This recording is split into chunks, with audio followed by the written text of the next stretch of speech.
And it is time for yet another Turf and Pigs show. Cheers. You got what it do, Turf. Cheers. Yep. As always, Turf had to miss last week, so it always falls on me, but that was hopefully the last trip. Shout out to my niece, Morgan Flowers, graduating from the University of Virginia. University of Richmond, excuse me, which is a very well-known private uppity school, if you will. Shout out to my sister for having a job that got her kids into all of the big schools. Cheers to them. Shut up. Yep. Great weekend, but unfortunately we had to miss, man. We had to miss. How are you doing today, bro? I'm doing good. Today's Victoria Day. That's in Canada, the holiday celebrating the Queen. Okay. So that requires businesses shutting down and I guess doing things in her honor. I think she's long since passed, but in any event, a day to remember her. Right. No, absolutely, man. Hey, every country has its culture, right, and its ways of doing things. So Canada is no different. No different. Yeah, and I took today the opportunity to go to the golfing range to swing. So honor the Queen. Yes, sir. Yeah, you gotta hit the golfing range up. You know what I'm saying? That's an absolute must.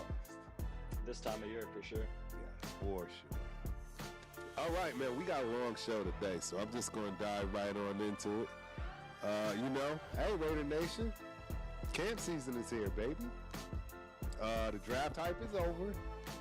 Grades don't matter. Mock drafts, we're done. Finished. Now, football gets real.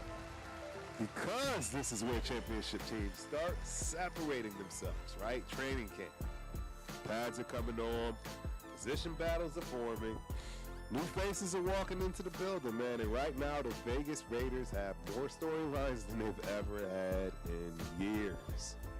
Fernando Mendoza has arrived, right? Kirk Cousins is in the building. Kubiak is trying to build an offense with an actual identity. So, we got a lot, man. We got a lot to go into. I mean, first thing I want to get on right off the bat, Teron Johnson contract drama.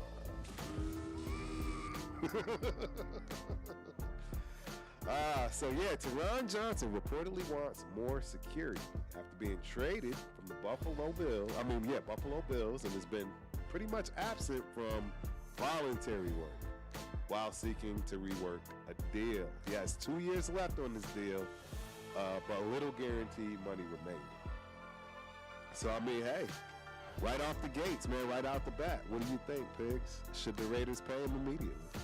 I'm not worried. I mean, he's kind of taken the Aaron Rodgers approach where he believes his pedigree, his career has justified his decision to kind of dictate his own terms. He's not a rookie. He's not a young guy. He's someone who's paid his dues. So he's kind of looking at this as, I'm going to do what's in my best interest according to the contract that I've currently signed and the situation I'm in. And so things will play out where young guys get more opportunities early on. He should come in and have the advantage of being more knowledgeable, more skillful, and take over the starting position when the time comes. And if he doesn't have it together, the young guy's going to take his spot. So that's a good thing for us. Hopefully, unlike in years past where if a guy comes out of shape, he doesn't lose his spot. Hopefully this time somebody loses their spot. Right. No, absolutely. I think you're 100% correct, man. And first things first, right? Because y'all know Turf is always struggle streaming. Somebody let us know we're looking good out there. Anybody, somebody. I see Gunsmoke in the building. Salute Gunsmoke. Appreciate you for coming through, being an early guy. Hope you enjoy the show, man. If anybody's around, let me know. Let your boy know if everything sounds good, bad, or indifferent. And we will be listening and tuning in. I see already we got quite a few on my favorite. In terms of TikTok. So shout out to the TikTok people. You know what's coming up. right around the corner. So, Hopefully we sound good, man. I think everything's all right. So, yeah, I mean, the next question, right? Do you think he's just protecting himself, creating an unnecessary drama? Like, what do you think? I mean, I know what I think based on his age, right? But what's your thoughts about what he's really trying to get accomplished behind this? Well, obviously it's money, but you know. I mean, I think it's a bit of collusion, to be honest, with the front office. I think it's to the Raiders' organizational advantage to have their young draft pick kind of assume that dominant leadership role in his absence. So a guy like Spytek, I think, is knowledgeable enough to know that if Stooks is given and afforded the opportunity to take hold of that room, he will. And if another guy's in there and the expectation is that he's the older, more dominant guy, then it might default to him, that leadership role. So in some ways, it's just to build some identity before the season gets kicked off. And I think Teron Johnson's, fully on board with it because he's getting old. So it's kind of just the nature of being in that position. Yep. No, I agree. I agree. He's definitely getting old. I want to say he's 30, right? He's up there. He's close to 30 if he's not 30. And that's going to cause problems for any team, especially secondary, right? He's not a Darryl Green. Shout out to an all-time legend that probably still ran his 40 time when he retired as the same time he ran when he got in the league. By far one of the fastest dudes to ever play the game, if not the fastest, some would say. But yeah, it's a tough position, man. It's a real tough position. I don't know what's happening, man. I think the front office knew about this. You know what I mean? And I mean, that's the next question I would have. Do you think the front office knew this was coming? I would say yes, absolutely. I think they knew it was coming. How could you not? Again, we've already discussed his age alone. At 30 as a cornerback or safety, or wherever you're going to put him in that secondary, that's going to be tough. That's going to be tough. And he understands. Doesn't have any guarantees within that particular contract. So I don't blame him. This game is harsh. This game is very harsh. I unfortunately have to see it all the time, right? All the time. When I'm out and about here just in Texas alone with all of the veterans from the NFL, if you will. And sometimes it's a sad sight to see, ladies and gentlemen. It really is. Yeah. No, we got a comment here from Henry Mack weighing in on the Terrion Johnson dilemma. Yeah. I'll read it out here. He says, if I was TJ, I would try and get paid, plus make a power move like showing up when he shows up. Yeah. So that's kind of like, you're the established guy. You should come in and take the job because you are better. That's kind of, just kind of the reality of the situation and why you're in that power position. Yep. But as you were saying before, it does make sense that the front office would have an understanding of this player's disposition before making the moves they made, such as trading draft capital. And if they didn't, then that would be a disaster, obviously. So you kind of have to give the benefit of the doubt that they're competent enough to have, had this kind of orchestrated. Well, we hope we can give them the benefit of the doubt. Yeah. I'm not. I mean, we think back to the Antonio Brown debacles of not that long ago, and giving guys the benefit of the doubt is not always a wise thing to do around here, but times they keep on ticking and maybe they repeat a little bit, but right. Well, little echoes of the past. basically right, man. And I mean, I don't know. Some people look at this as it a warning sign, like if this is what's to come, right? It's all really going to depend, man. I really don't know how things are going. Terrion Johnson got quite a bit of positive support from Aaron Rodgers in particular. Yeah. And so I kind of reckon they kind of see themselves as similar guys. If Aaron Rodgers is paying respects to Terrion Johnson, then they must be on the same wavelength as it was as far as professionals go. Right. So it's probably a lot of strategy and a lot of planning things out and trying to do things according to some grand strategy that they've deceived or concocted to have the best opportunity to do what they want to do. Yeah, I have no idea. what they're trying to do, honestly. Some grand plans, yeah. Yeah, I've never really been a big fan of Spy Tech. I've been off and on, right, cold and hot with that guy based on what he's done, right? I mean, first time in the offseason, free agency, he did absolutely nothing, right? We all remember that. Then this season, he does everything offseason, but then both drafts, in my opinion, are pure trash. Pure garbage. I don't think we have any gems. It's a lot of prove-it situations. It's a lot of prove it. Things up in the air. Yeah, so, all right, it's that time, ladies and gentlemen. Chat Lives Matter. We got Derek Jester 2 in the building. We got Lil Stump, that Plug 76 in the building. We got Hey Mikey 82 in the building. We got Aylin Serbin in the building. We got User, you know what? We got Rob777. I like the Rob77.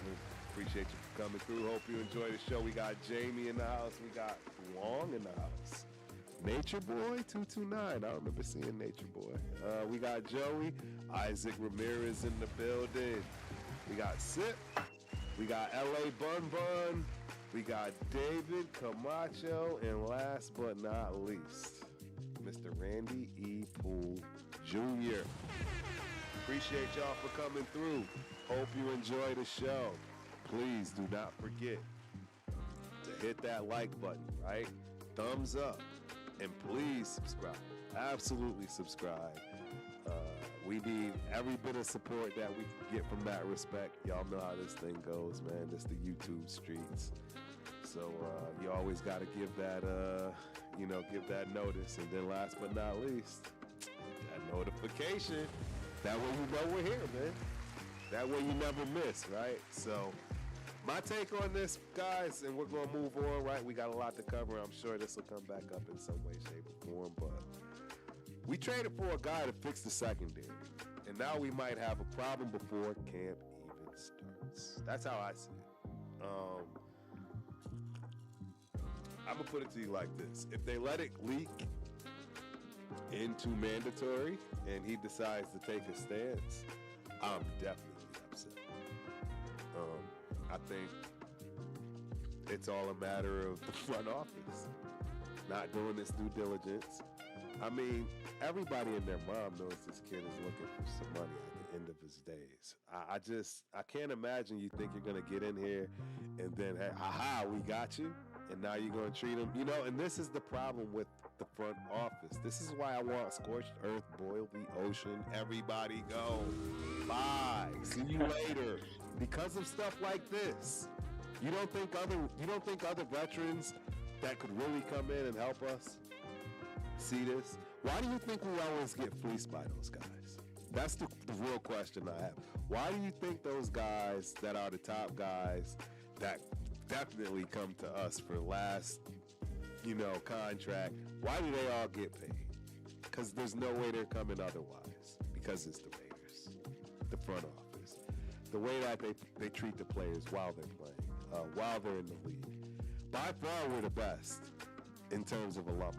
There's no question. But while you're a Raider, I don't know, man. I've seen too many wives crying, right? I've seen too many dudes upset, particularly our flagship guys. I don't have to name names, right? And that's the problem I have. You gotta fix this. You see what I'm like? That's how I'm looking at this, because I know what it's gonna take in order for us to build the team that we're gonna need. There are gonna be some key pieces that we need. And it's not going to be possible to really get those top-of-the-line guys because they're just not going to fall for the okie doke, the banana in the tailpipe. Like, get here, and now you're messing with my contract. You're messing with my family. You're messing with everything while I'm here. I don't know what else to say about it. Yeah, that's a lot of truth. I mean, right? What are your thoughts on that? Like, because that's the first thing that comes to mind to me is the veterans that we are going to need when we finally get to that point, right? We're going to need that one piece, that one maybe on each side of the ball, and we got all the money to do it. But yeah, I guess I'll say this: like, football ultimately is a game of sacrifice. Like, you're doing it with your body, your time, your mind, all across the board, you're giving yourself up for a team, and the Raiders organization historically has just allowed too many ulterior motive agendas to come to the surface that doesn't respect the fact that guys are sacrificing themselves for that thing. And if it's not something that guys signed up for to sacrifice themselves for, then it's just not going to result in good outcomes anywhere. I agree. Yeah, especially for the fans. Like, that's the hard truth. Is like it's painful to endure the almost schizophrenic situation where you're rooting for a team, trying to cheer them on to win, and they seem to be doing everything in their power to lose. Like, that's not a feel-good situation at all. Not even a little bit. Not even a little bit. But and the players, they suffer from it too. Like, I can think back quite easily at more than a handful of guys who went on camera, said things that they probably ought not to have because they just reached a breaking point or a boiling point. You know, created a media clip that then people ran with, but it wasn't really their intention. It's just they'd been pushed so far that they let something slip through the cracks, and right. It was the truth. They spoke the truth. That's sometimes a problem. I think it's a huge problem. I mean, you know, really the question now is, you pay him or make him prove it. At this point, pay the guy, man. Pay the guy his money, man. Pay that man his money. Pay him. I don't understand it. I really just don't understand it. Do you know what he's asking? Like, what is the? He wants more guarantees. I believe he's at $18 million for the next 2 years, but it's not guaranteed. And he's looking for more fully guaranteed money. And all I'm saying is just pay the guys. It is that coveted slot, right? Defensive guy like Nate Hobbs, right? Remember Hobbs? Yeah. I mean, they're in huge demand. That's really this is ultimately a position where you truly sacrifice yourself, because you're not built like a linebacker, but you're expected to do linebacker-esque things, and that doesn't make any sense. But nonetheless, that's a position that's become very important in the current meta of the sport.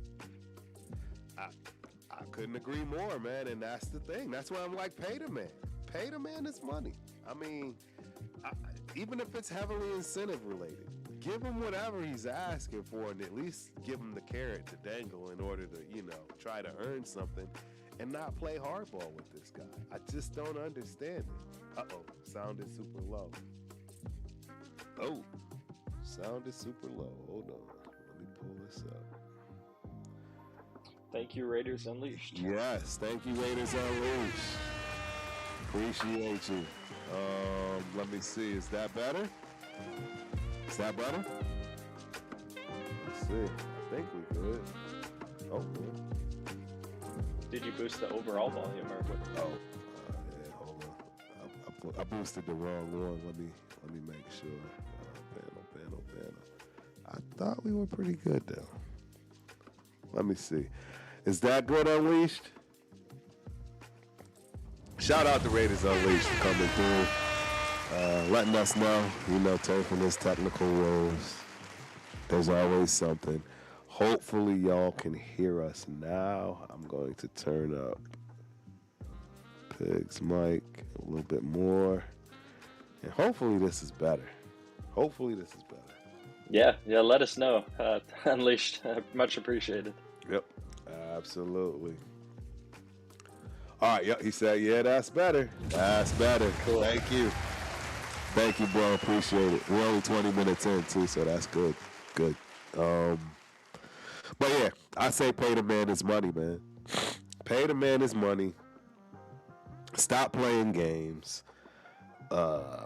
Just bite the bullet, man. Show other veterans that you're willing to do this, because that's the other problem.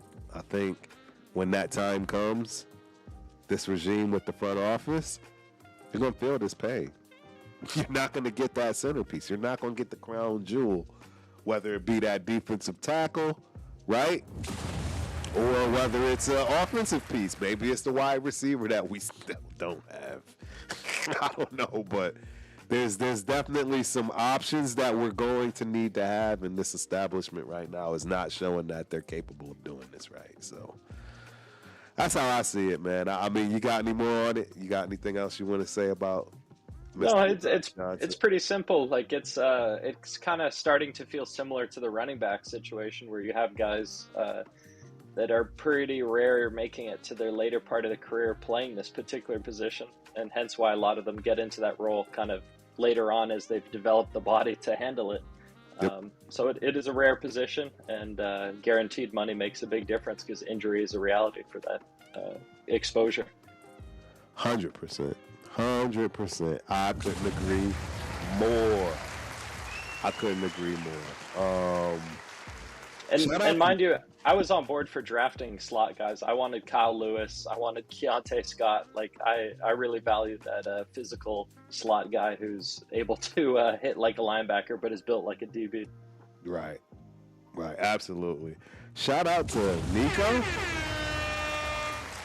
His question, unfortunately, I can't put it up, but yeah, you know I'm always struggling. Is he really worth paying what he wants? I'm not for paying someone just because they want to sit out. In my opinion, he isn't. So my question to you, Nico, why even do this deal? Honest truth. Why even go about it? Why bring him on knowing that he's a veteran, probably in his last contract, and you know you're going to have to deal with this? You know, that's just an honest question. Why? Why even bother? Right? I don't know. We traded draft capital for him, so we're invested. He knows that. Yes. See, that's the thing. I mean, at this point, guys, what are we doing? Cards are on the table. Out in the open. He already knows. This hurts us way more than it hurts him. He'll easily get picked up somewhere. It's like a nickel guy. I don't know. It's highly coveted position. Like, yes. I mean, these guys don't grow on trees, man. Yeah, they do not. You know what I'm saying? Do not. We got Raiders Unleashed. We traded for him. He was under contract and has injury problems. Shouldn't they make him earn it and show he could at least make it through camp? Hey, that's a valid argument and take. I don't disagree to an extent. Because it's a position that we are completely fleeced. We have no one. Somebody's got to come in and handle that. And it's not going to be a rookie, in my opinion. You know, we do have two promising looking rookies from what I'm hearing about, right? Yeah, the worry is that too much exposure to a rookie early in their career can hamper their development. So the hope is that you can kind of have a guy in front of them that takes that pressure off and allows them to see what's what before they're put right in and have bullets flying. Yes. But if it's not Terrion Johnson, I imagine, Chin might be expected to lose some weight and play that big nickel. But not ideal. You kind of wish there'd be more competition there, just for the nature that you want someone competing with whoever's winning that job ultimately to feel confident going into that position for the team. Yep, I agree. Hold on, let me see if I can log in. What is my TikTok? What in the heck is going on? TikTok. Kyle Lewis was a guy I really liked in the draft out of, I think, Pitt College, and he was a linebacker, but he played and looked more like a DB. We had looked at him. He was only like 6 foot tall, but like 220, 230. And his hitting power is incredible, but he had really long arms and had great coverage range. It was definitely kind of meta slot, kind of a big slot. Right. Hold on one sec. Why is this not?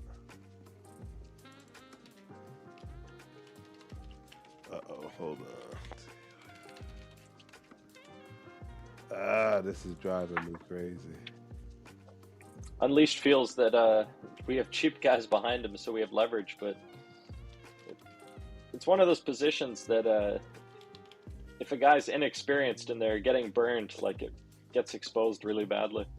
Very bad.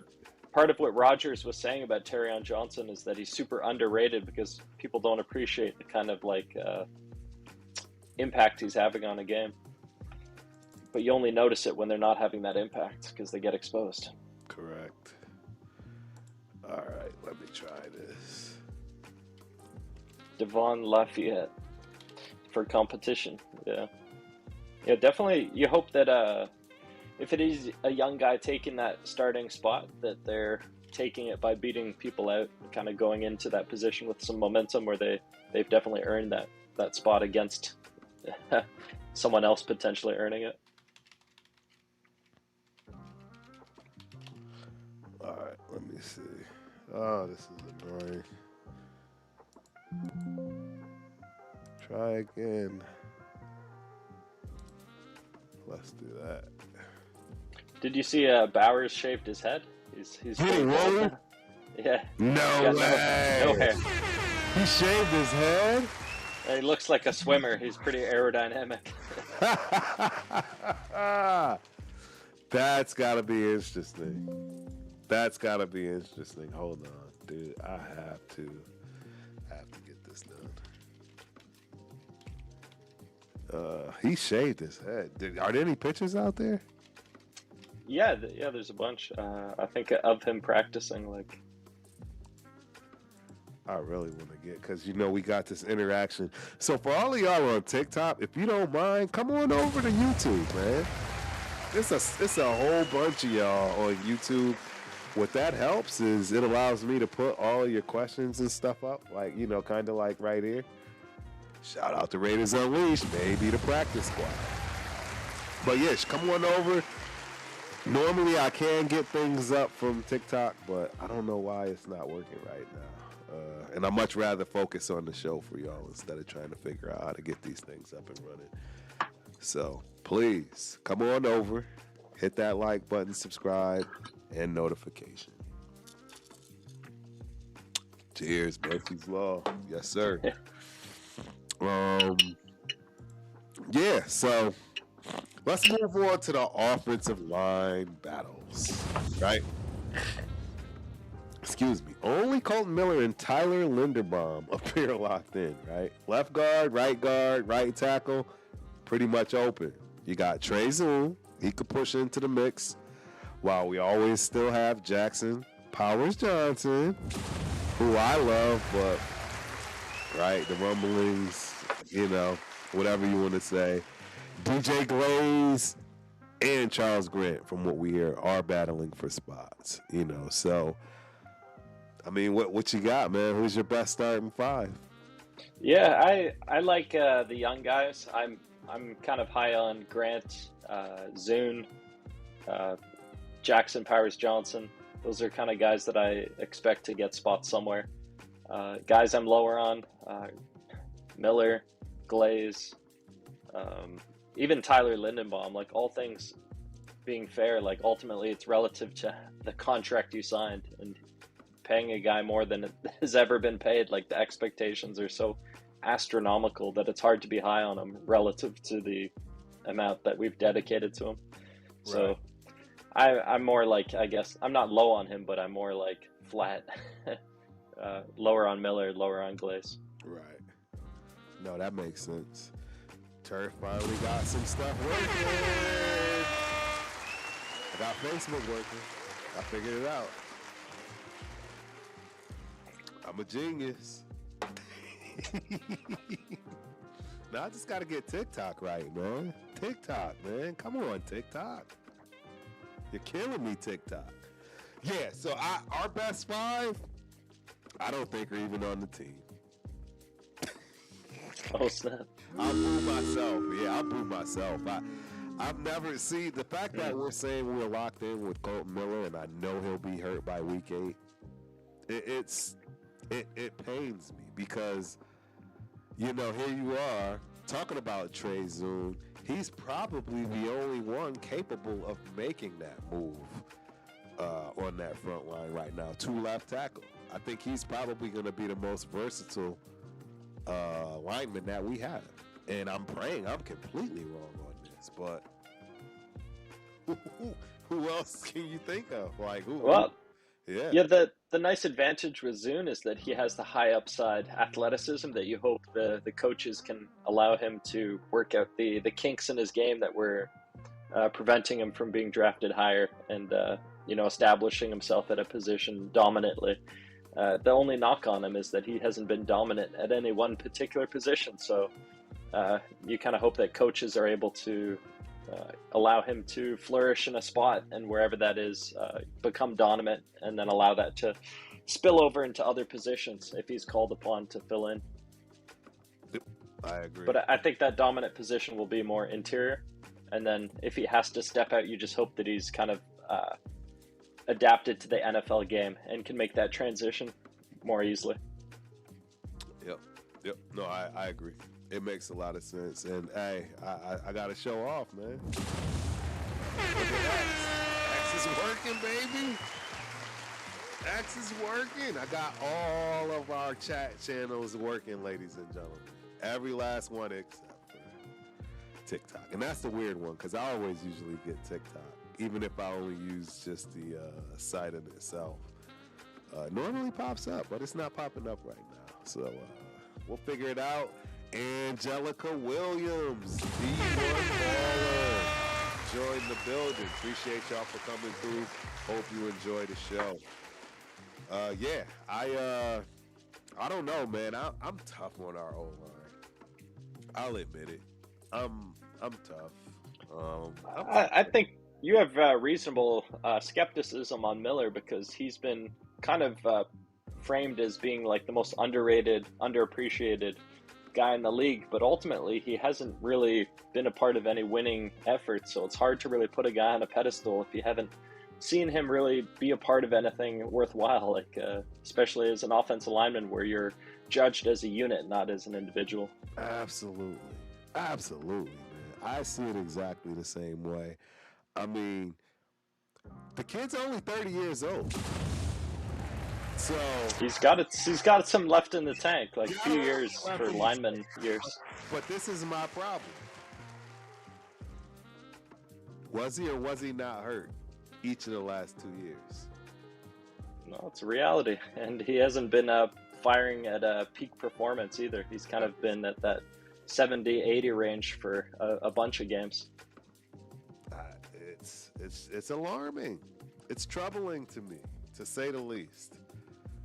I guess what's equally as troubling is even him playing at 70% is better than everyone else on the roster. That's the problem. This is why I don't understand last year's number 6 draft pick. Right, we've already beat that with a bat, and I'm going to continue to beat that one. Oh, wait till you see the shorts we have, ladies and gentlemen. They're going to be magnificent from that respect. Yeah, we had a great show on Saturday that nobody planned. It was an ad hoc show. Shout out to Jeff Rader. I saw some bits of that. Some Janty talk, obligatory Janty talk. It's so weird to me, man, because I'm just going to say this, we'll move on. We'll probably get right back to it once we hit the running backs or what have you. But this is my thing. You got these people that want to give him a pass. You know, they're just, it's not his fault. They want to blame everybody else but the person that was drafted at 6. No one wants, it's right. It's like you meet that girl for the first time, your nose turned up and nothing matters. Yeah. Always trying to tell you that they saw her at the movies with another dude. You don't want to listen. You just all in it. And now you stuck. Yeah, we've seen so many underperforming first-round draft picks that I think we've normalized it as Raiders Nation. Like, we had Tyree Wilson given like a 3-year, 4-year pass on looking like a non-football player. So at least Genty looks like he belongs in the league. I agree. Like Tyree Wilson did not. That's kind of like it's night and day. So I don't know. Genty's he's getting the pass only because it's relative to what we've been exposed to previously. Right. No, and that's a very good, valid statement. It's a true valid statement. You know, I just can't give a guy that was picked number 6 a pass on anything. I'm going to be relatively harsh. I am going to nitpick on everything. If you're No, and I've seen you your disposition towards Jeremiah Love, like it's it's night and day between Janty and Jeremiah Love. Like when you're drafting a running back top 10, it really should be without question, like no argument, like of course this is the guy. But that wasn't the case with Janty at all. So it's an unfortunate situation that he's now under a microscope, and it's justified that he's under that microscope. But it wasn't anything he did personally, obviously. Like he was just kind of put in that position, but inevitably he has to step up to the plate and be the one that makes it right. And Spytech better hope that everything pans out, because ultimately that pick could be make or break for the organization. Because as we're all aware, like Membu went right behind him, and McMillan went right behind him. So it was like the two guys that Raiders Nation wanted, just like with Jalen Carter, kind of fall in the subsequent picks, and then we have to spend the next 5, 6, 7 years looking at the guy we should have had.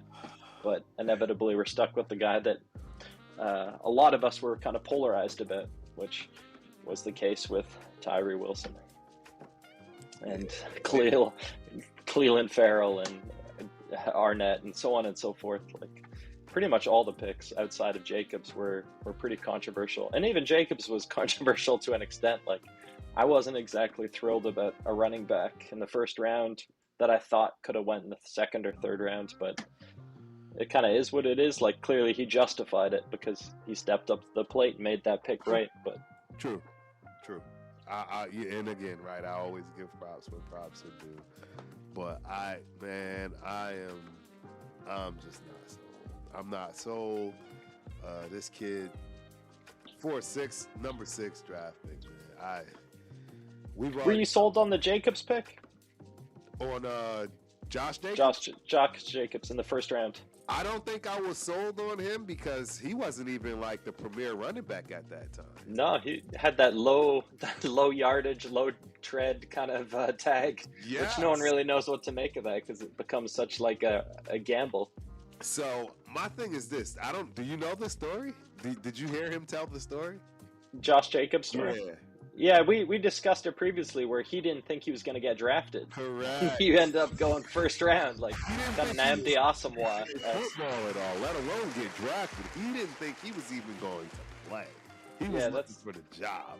Right. He was on to the next thing. So it just goes to show you, man, not everybody, sees themselves like you would expect, especially at that level. That man was looking for a job, and clearly he's going to be in the league for quite some time if he can stay healthy. Yeah, he's different, Josh Jacobs. Always has been different.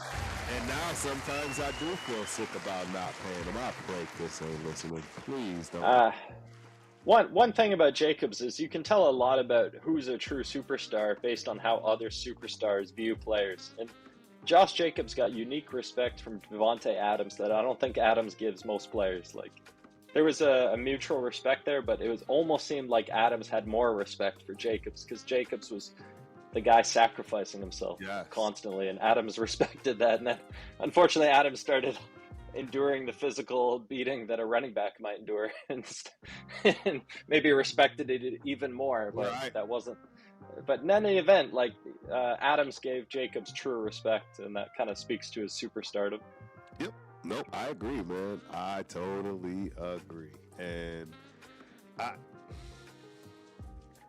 the other problem the other problem I have with Janty is the whole entitlement. That's the other thing. That really, I've never ever seen a running back entitled. Never.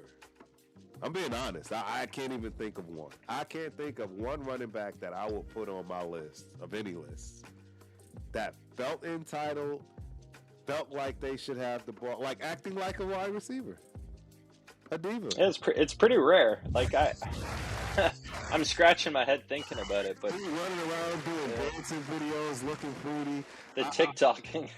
It's driving me crazy, man. It's driving me crazy, bro. I don't know. I'm cut from a different cloth to where, you had to come in and prove yourself as a rookie, not have Peter give you the ability to go in my Michael Myers stance. It drives me mad. I don't think anyone understands that. Yeah, I mean, the stance thing, the fact personally, he got that yeah. from Peter, and we all know it. No, I don't like how it came about. I like the fact that people innovate, they push the envelope, they test the boundaries, they live on the frontier. I love that. But as you're saying, you don't like the chain of command, how it shook out. Like, you don't like the fact that it involved all this politics and kind of cringe kind of power dynamics as it was. Like, that's not cool. It would have been cooler had he just from the get-go been like, no, I'm going to do what I believe is the best thing for this team, and like, fuck the coach. Like, the coach doesn't have the best interest of the team at heart. Exactly. Like, challenge the power structure and stand on your ground. Like, stand your ground. I feel there's a lot of respect in the running back position. Like, it's a respect position. It is, man. I mean, it's lost its lackluster, if you will. I don't know, man. That was the biggest issue I had with the kid, believe it or not. And I don't know if anybody really understands. Like, my biggest problem was, man, you showed your true feelings, in my opinion, pouting like a 2-year-old because you weren't getting your way. That'll never fly with me as a running back. I mean, there are times where you're going to get the rock, you're going to get everything that comes to you, and then there are going to be times you got to just sit down, man. Yeah, I often think of a guy like Darren Sproles as the perfect example of a guy who had to sit behind the true superstar who demanded the rock all the time, as LaDainian Tomlinson maybe rightly justifiably did. It was his team, his ball, and Sproles had to figure it out. Like, he waited in the wings, he got his opportunities, but ultimately he had to explode on another team. But he did what was right by the team, playing behind LT, and he could have been a distraction. He could have demanded trades. He could have not performed, but ultimately he performed every single time he touched the ball with the Chargers. It punished us terribly. Like, I remember those games. Bad. They hurt bad. Like, some backup running back just torching us as badly as the starter. Like, that's nonsense. Horrible. So yeah, and I know, like I said, I know we're gonna get back to this running back thing. I want to continue with this offensive line, man, because this is the other question. We asked about the best starting five. The reality is, sorry guys, we don't have a starting five. We just don't. We don't have a starting five. I'm just gonna keep it real. So we're gonna move on from that question and talk a little bit more about Mr. Trey Zoom. Do you consider him to be a project, or do you think he's gonna be an immediate contributor? No, something about Trey Zoom stands out. Like, he's probably way older than his actual age. He's already like one of the more mature guys on the roster, which is kind of a ridiculous thing to say because he's also one of the more athletic guys for his size on the roster. So I think it's ultra high upside. It's just going to require him to put in the time, the grind, and it'll eventually come around for him. But he's a high floor kind of person from my perspective. And teams didn't want to gamble on him because he didn't stick with a particular position and dominate in that role. So that creates an easier justifiable pick. There's kind of like that gambling aspect to that selection. That's why he didn't go in the first few rounds. But in any event, like, I would say I have him right there with JPJ as far as my feelings of potential. Potential impact. No, I like that. Kids from Colorado, man. Fort Collins. Played obviously at Texas Tech. He's 6'6", 312 pounds. I mean, you can solid. You can easily put on whatever weight you need him to in terms of right or left tackle, right? And at 6'6", definitely too large for a center, but he can still get there in guard. I mean, it is pretty tall for a guard. They're usually, right, 6'3", 6'4". Yeah, a lot of it comes down to proportions, like how long is your torso versus your legs versus your arms and chest, all these ratios. So They if, matter. if he can make it work, he can make it work. But 6'6" feels like a big number for interior. Crazy. It feels crazy. And he's actually, I think, his arm length is only 32 and a half, so I would think that's pretty small. I would think. That's why you start to lean as interior, and that's why he fell in the draft. Like it's kind of, it comes down to numbers, not necessarily skill, talent, or heart. This is another one that I think might be wild.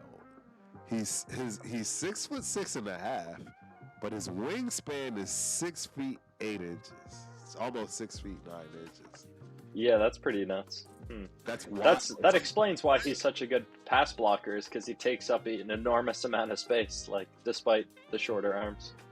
Almost the same, taller than his height. Yeah, that's wild. I wonder what is Max's arms to his height as the Condor. You know what I mean? I'm curious. The ratios. Yeah, I have to look now.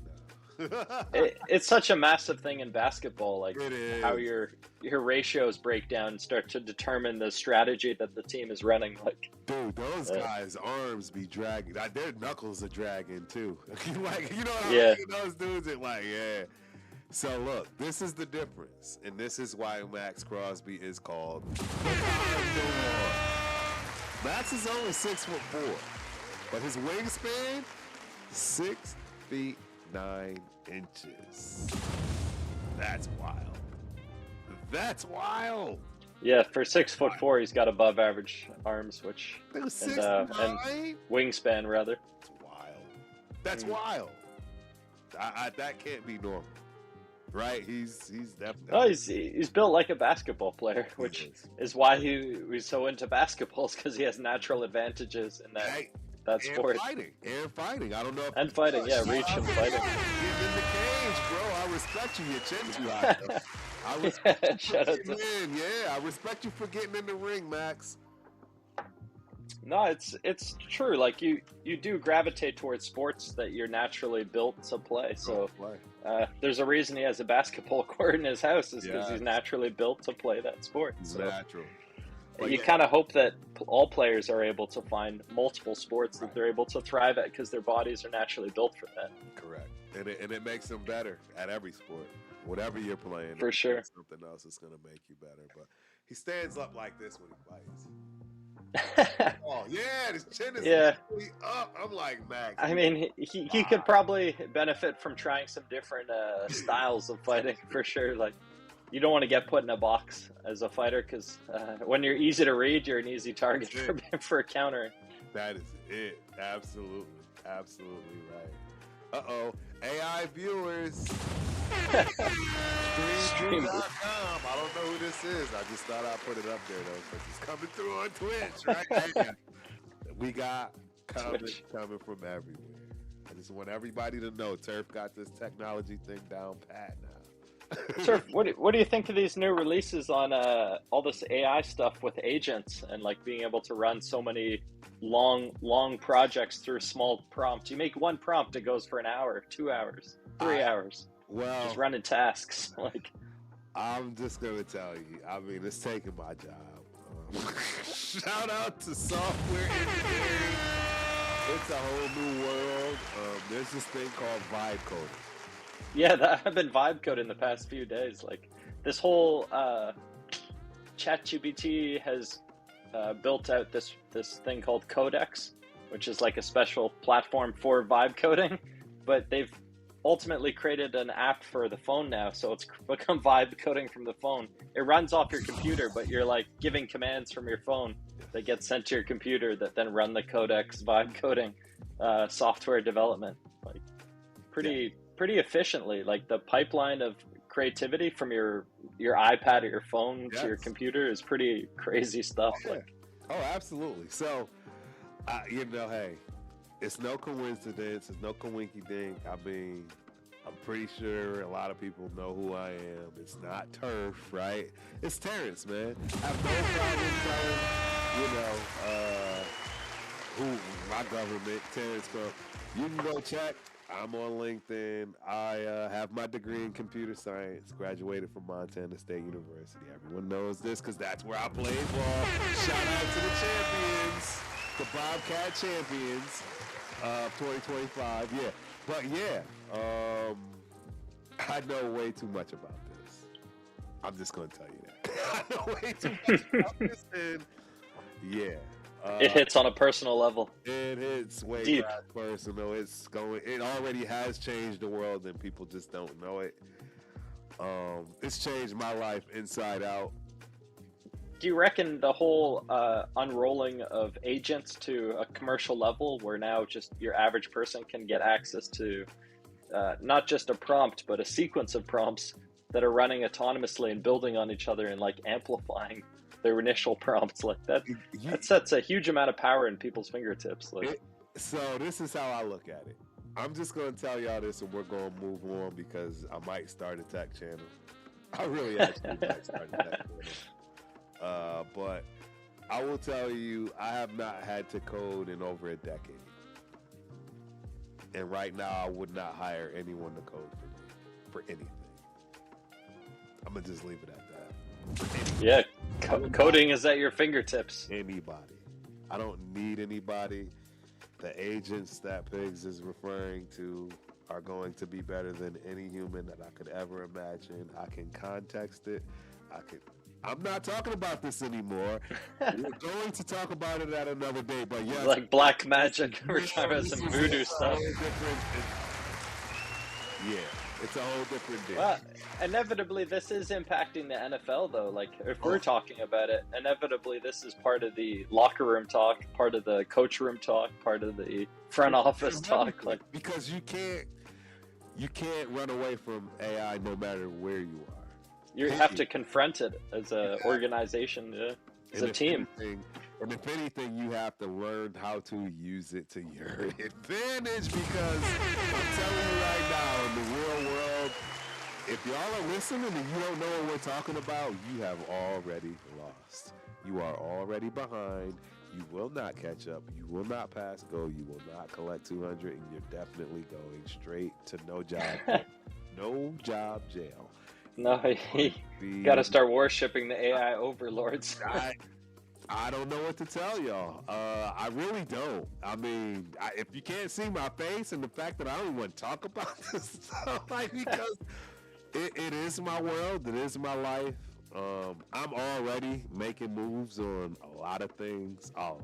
I think it's shaping the game currently. Like, I think plays are being deciphered before they're run based on formations that are coming 100%. From algorithm data breakdowns, which is what exposed Chip Kelly so bad, is because he's very predictable based on doing things according to patterns, and patterns are easily deciphered. And so players are able to get the read before the players run and know what's coming. Set the counter. It's going to be, so when they say the game of inches,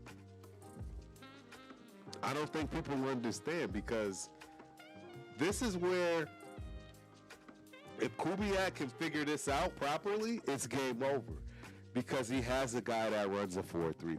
It's a game changer. Yeah, it's a weapon, a serious weapon. What I'm telling you is, when AI gets a hold of, hey, this is all we need.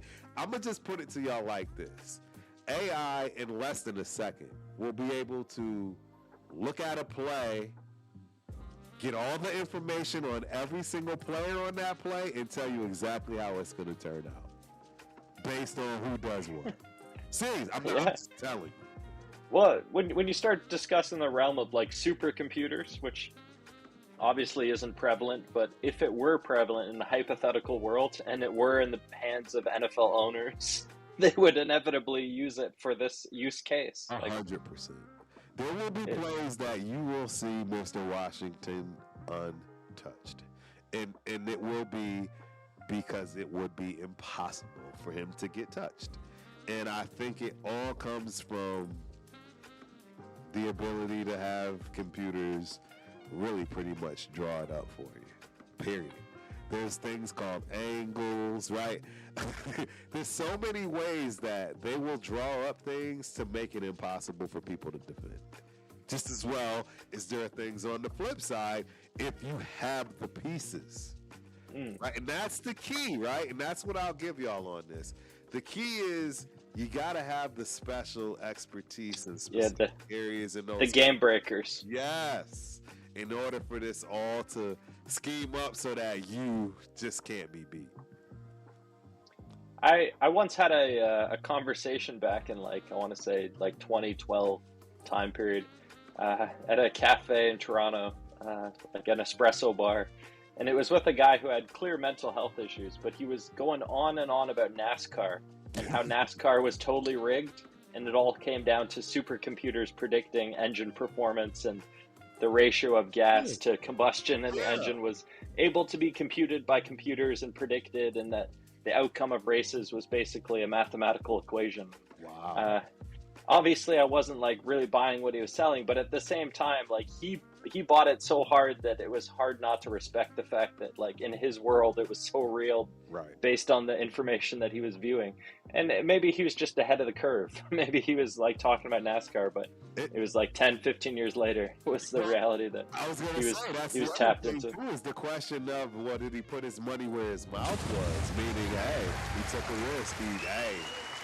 Yeah, gamble. No. Gamble on the prediction. Exactly. Yeah, the crazy thing about technology is that it really does feel like magic in a certain sense. There's this element of until it's released to the world, you don't know what it's capable of, what its true power and potential is. It is magic. It is magic. We're going to end this little tech talk on this. I'll just put it to you guys like this. Like I told you, I've not coded in years. And what I've built to date in less than 4 months is something that would take a team years to do. Now, yes, I've already divulged. Yes, I have a computer science degree, ladies. I'm not saying I'm sharp. I'm not saying I'm the best. And in fact, I'm probably the last of my class. But I think it's irrelevant when you don't need as much. And my thing is this. If Turf is doing this now, in 2 years, the way that technology exponentially grows, it's game over. Not only for me, not only for the guys. Things are changing. They are changing because your average Joe will be able to say, make me a website, and it will just make you a website. They won't have to say, make you a website with the front end, right? The HTML back end, whatever. All the finessing. Right, or, so much, pushing and pulling. It'll just be more direct. This is where the people that know seamless. Yes, this is where people like myself win. You can say, build me a website. I can say, build me a website and give it the intricate details, front end, back end, right? Architecture. All of it. All the push-pull levers, the dials, tune it all. Potatoes and exactly how I want it to flow. All of those particulars. That's where your average person is losing right now. But I think you catch up in a few years. It's a small, as you said, the exponential growth of these things is heading in that seamless direction where things are happening as they're said. And this is not my opinion, ladies and gentlemen. Let me I did not say I was going to stop talking about this. It's too tantalizing. It is. It's just this last piece. I think it's shaping the NFL. That's the reality, is that we're discussing it because this thing is shaping the team, it's shaping the players, it's shaping the outcome of the games. Yeah. And what I will tell you is it's only going to take time. Like, when I started this thing, way back in 2000 when I graduated, the reason that Turf would get hired for jobs was to use what they call open source. Open source equals free. And we all know you get what you pay for. So that's what the education did for you. It allowed you to take what you got to pay for, which was nothing, and implement it for a company to use for free and not have to pay the license. And it's like a bridge. And you're guaranteed, connecting it. You're guaranteed every 3 to 6 months there's a new tool that's going to be better, right? There's a new software company that's going to be better. You're going to have to learn that. And when I tell you there's a service for everything. So you're not going to have to only learn that new service software company. You're going to have to learn new services softwares companies. That's what Turf did till date. Till date, from 2000 till today. Every 3 months, Turf has had to learn something new and different. It's not easy. Yeah, the constant unrolling of the iterative design packages. And the minute you decide to think you can stop because you're a smart guy, good luck, because the ball keeps on rolling. It's going to pass you by. And you're going to start hearing about all this new stuff. And because you were the guru and, you know, stuck in your age, you're going to find out how that guru is gone because technology exponentially grows. It doesn't just naturally grow like everything else, right? Like a human that grows when you're... No, technology grows exponentially. The detail that you pointed to that stands out the most is this element of the playing fields being leveled, where your average Joe is now able to have access to the power that previously was reserved for the ultimate tech nerd that you know had thick glasses and was in the books like 90% of the day. Now your average Joe is able to have access to that power of the ultimate 100%. 100%. And it's pretty scary. I mean, I was shocked I got another job. I'm still going to keep things on hush a little bit here and there, but I was shocked I got another job. I'm just going to put it to you that way because, again, when I look at this stuff, a lot of times I wouldn't hire anybody. You see, that's my point. Like, well, companies still at the end of the day have stockholders and responsibilities and liabilities. So there needs to be an element of someone has to take responsibility for something. So this someone put their name on it, kind of deal. Yes, but this is going to be the problem. And I'm serious. I'm ending it on this one.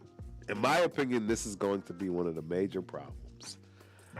As people catch up, you no longer have to pay for those licenses. You build it on your own. And that's the reality because the enterprises, they cannot move like an individual. You just said it. It's a whole conglomerate. It's 15, 2,000, 3,000. Some of these companies, 100,000. You can't just pivot.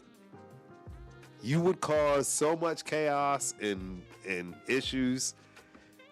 You're guaranteed to fail. But as a single person starting out and not having to use a human for anything, the sky's the limit. Yeah, it's very liberating in a sense. Like, why would giving I all that power. Microsoft Office when I can build Microsoft Office? Yeah. You just describe it with a prompt. Specifically to my company. I don't need, right? Because that's the thing. As a seller of software, right? Software as a service, SaaS, for you people that, right?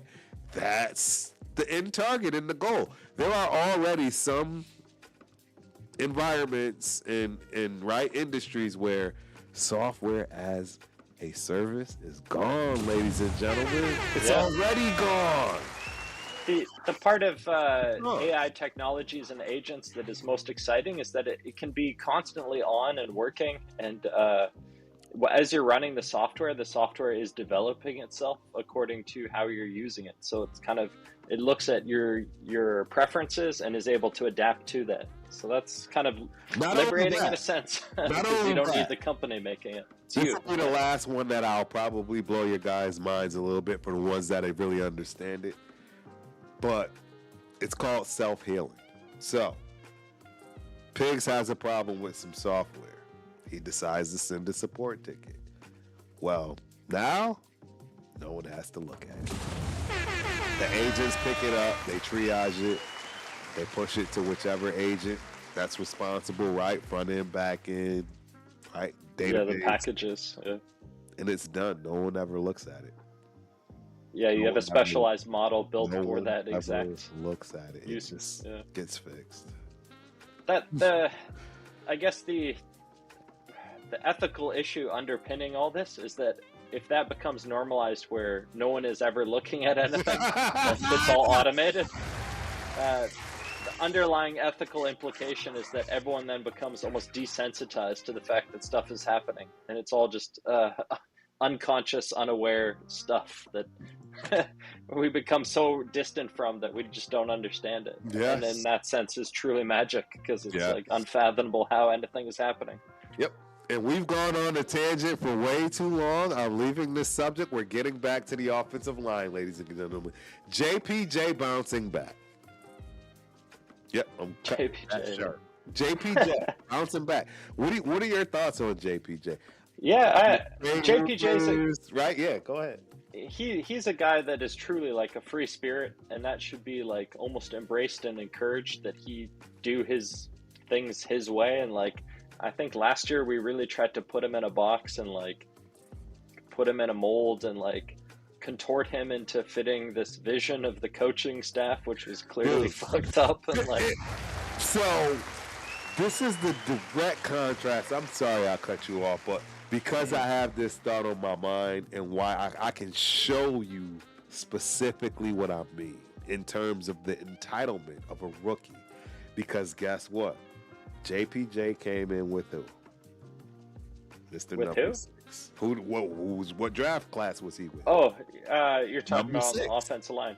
Yes, Okay. JPJ. Yeah. He came in Ashton Genty's draft. Am I wrong? No, before Genty. Oh, he came in. Remember, he welcomed Genty. He came in the yes, and that's where I was going with Remember, it. he said, "I'm your center." That's He where I introduced was himself. going with it. Yeah. You notice how that turned out. You saw what Peter and Yeah. his son did to that situation. Right. But That you was get unfortunate. You get this, yeah. You know why they did this, right? I'm gonna tell you why they did this. And no, hey, y'all can believe me, y'all cannot. I don't give a damn. It wasn't their pick. That's why they did it. JPJ. It wasn't their pick. Yeah, I'm not going to like, disagree with you. we There's don't- power dynamics there. There is Power dynamics. dynamic. He's not our pick. He's got head issues. We're nipping this in the bud. I didn't agree with any of it. But in my opinion, Peter did that on purpose. I agree. I Just agree. like he gave Michael Myers his deal on purpose. Chip Kelly clearly told that man you need to get in the real stance. No, there was politics going on. There was a lot Bro. of politics. Oh, it bothers me a lot. That bothers me a. Here it is, the best lineman we got, trying to welcome his should-be superstar, all-star, wearing a gold jacket running back. Yeah. And this is the games you play. And then people want to know why. I effing hate this front office. I absolutely hate it. Yeah, the front office should have had a spine and stepped in and told the coaching staff that, you know, And this we're is the why ones I don't calling like this job. Tech anymore. He let it all happen. Yeah. It's under your watch, baby. I'm sorry. I like one single ringable neck. That's what I like. Do you reckon Spytek in some sense did learn from that, though? Like, he did make the mistake and understood that the mistake was made and kind of developed some insight or consciousness around it? It drives me crazy. It drives me crazy. We got my dog in the building, Money Chuck. What's cracking, Money Chuck? Appreciate you for coming through. Hope you enjoy the show. Rookie entitlement, Unc? Because he was the starting center when he introduced himself to Janty? No, so you read that wrong. You read that wrong, Money Chuck. I don't think he had entitlement at all. Who I'm saying has entitlement is Ashton Janty, not JPJ.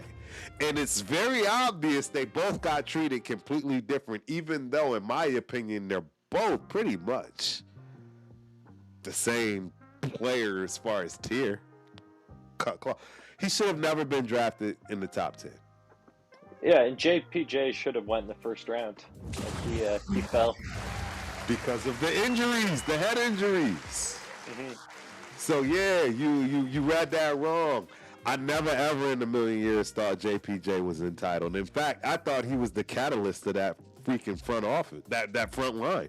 I mean, when you watch him play in center, that dude was boogieing, man. He was breaking everything he had to make blocks downfield. They had to tell the kid to tone it down, the refs. Yeah. Wow. I would argue JPJ was playing the center position like a running back. Like the Dude. mentality he brought to the position Yes. was running back-esque. Bro, I am still completely lost. I'm still like, I don't understand what, other than what I just told you, because I've seen it before, not only in person, right? Not only on the football field, but in corporate America and everywhere else. If it's not your pick, can't let it shine, right? Think about it. Can't let it shine. It's not my pick. That's tribalism. It's you rally around your guys. Well, I don't think people are listening. Pigs, are you listening to what I'm saying? Like, this happens in corporate America too, like all over the place. Like all over the place. Well, at the end of the day, it's power dynamics, and things play out according to, like, an AI would have seen this coming. Like, if you plugged all the information in, it would have been able to see that there was going to be some politics unfolding, and that people wouldn't be necessarily doing what's right by the team, but rather what's in the interest of some hidden agenda that boils down to, I didn't make this choice, so therefore I'm not going to support it. Bingo! Buddy Chuck. JT is an amazing talent. He's worthy of his draft pick. I highly disagree. And the reason why I'll tell you I highly disagree, and it's already going to be proven, name the last time you drafted a running back in the top 5, and then in the next draft you actually drafted another running back. You name it. You tell me the last time your franchise running back was drafted, and then you literally drafted another running back the next year. You tell me. You go find that and show me where that makes sense. And I'm talking 4th round, like Mike Washington Jr. And I don't want to hear nothing about it's the times, this, that. No. You tell me. I want to know, because I'm telling you right now, if you're a top 10 running back draft pick, you need to be in every down back. There is no second dude. It should be, and that's what's driving me crazy. You drafted him at 6, and now people are giving him these excuses. You need to compliment him. Do you think they're going to compliment Jeremiah Love? Bye, Connor. Your job is over, buddy. Your job, you will be complimenting Love, meaning, give him some breathers. We'll get you some touches, but the lion's share is going to Love. Guess what they said with your boy Janty that you're talking about is an amazing talent. We need some help. We need some help. There's no way he can carry the load. We just showed you that. They gave him, he had 7th most carries in the NFL with a 3.6 average. Bro, I don't know why people are so hung up on this kid. They've just anointed him without anything being done. I don't understand it. They have just anointed this kid like he is the best thing since sliced bread. He is not Bijan Robinson. He is not Jahmyr Gibbs. I mean, there are so many other running backs. Hell, in his own class. I don't even think he's Judkins, let alone Henderson or my underperforming guy, Hampton, who was injured. Reasonably, where do you think he gets drafted if it were falling first round. He's a first-round talent, but at the bottom of the draft. I think he gets drafted like old boy did this year. That's behind Jeremiah Love on the same team. Oh, Price, yeah. There you go. And I guarantee you, everybody was pissed at that. That the Seahawks, they just got rid of one of the best running backs in the league and just refurbished. Yeah, Price is nice. I think he could do really well in the NFL. He just has to put on NFL strength and weight and hold on to the rock, not turn it over. Did I actually watch Santa in college? First and foremost, Money Chuck, I got a question for you. Do all games translate to the NFL from college? That's my first question to you, because I can name a plethora of people that were drafted, let alone first round, second round, that are busts, that never amount to jack. Yeah, at all. You got to put on a lot of weight when you join the NFL, and that can really affect your speed and Dude, and he's take you out already of the- too small for all of that. He's already only 5'8", 200 pounds. But you gonna put another 20 on him at 5'8"? He already runs barely a 4.5. I don't see why y'all don't see stuff, man. I don't see why y'all don't see stuff. Bro, and it's not me hating. It's not like I'm trying to, you know what I'm saying, put any dirt this is on. interesting. Money Chuck is claiming he's a bell cow. A proven bell cow? He's got more tread on him than the tires I just replaced. But I'll put it to you this way. Janty will not get another contract from us. You want to bet? Money Chuck? Your name speaks for itself. You play poker just like I do. Put your money where your mouth is, homeboy. I'm telling you right now, I promise you we won't pay him. Who want to make a bet? I promise you he don't get paid. When that contract is up, next. Yeah, that's the unfortunate reality of running backs. Is Next. Replace him in the draft. Next. You're crazy if you think this kid is a proven bell cow. Dude, he played in the Mountain West. How many times do I have to tell people this? Yeah, I mean, Money Chuck's saying that he went to games, so, I mean, Bro, understandable. who cares about going to games in college in Boise? You're in Boise, dude. Nobody That's goes a fair, to Boise. fair counterpoint. Nobody goes to Boise. And my dog, the only reason I actually even got a scholarship, played at Boise. Shout out to DeAndre Sears from Las Vegas, Nevada. I'm just telling you, Money Chuck. I love Boise State. Are you kidding me? It's my guy's alma mater. He went there. I went to Montana State out of Mesa. You absolutely right. I'm going to rep Boise State because that's where my dog went. There's no way I could have gotten to where I got without him blocking for me. But I'm not going to sit up here and lie to you and act like the Mountain West is something to be. Bro, the Mountain West can't even compete with the Big Sky, and the Big Sky is FCS. You're getting more guys out of the FCS than you're getting out of the Mountain West. Are you kidding me? Are you kidding me?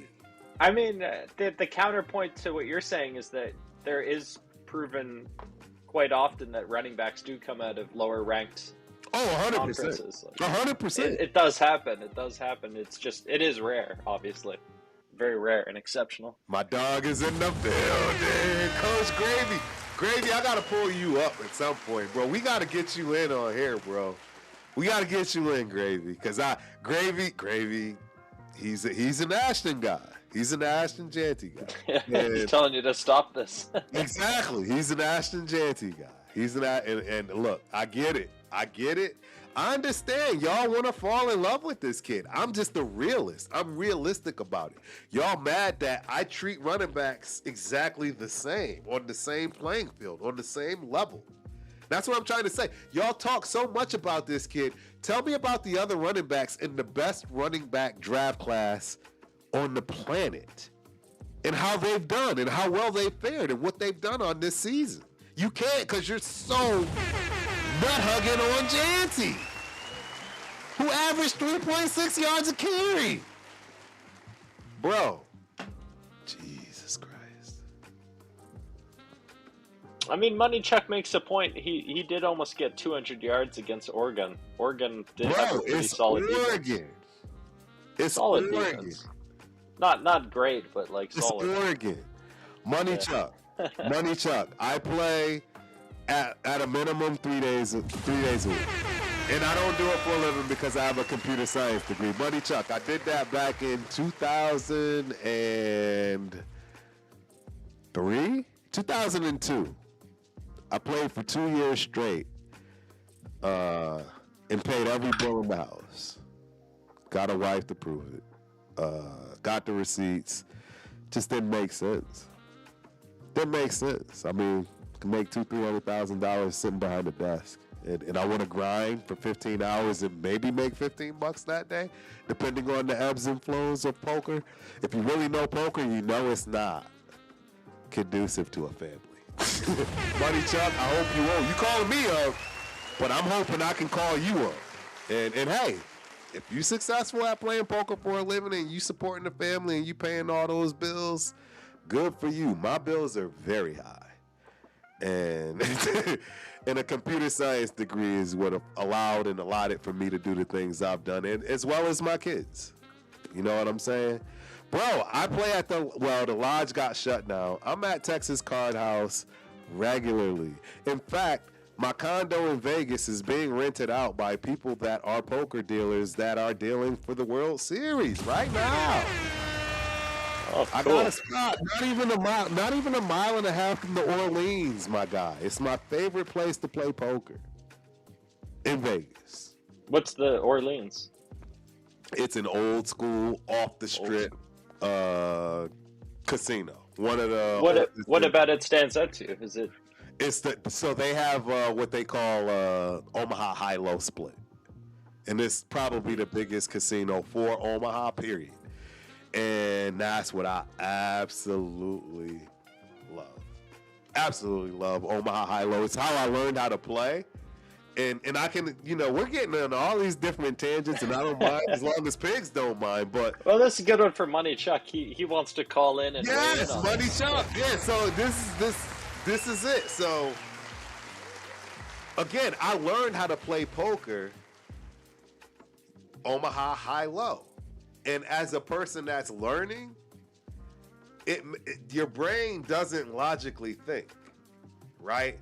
And this is the easiest way to explain it. It's a high-low game. So this pot is getting split half the time, every hand for the most part. On average, the pot is getting split 90 out of 100 times, right? Huh.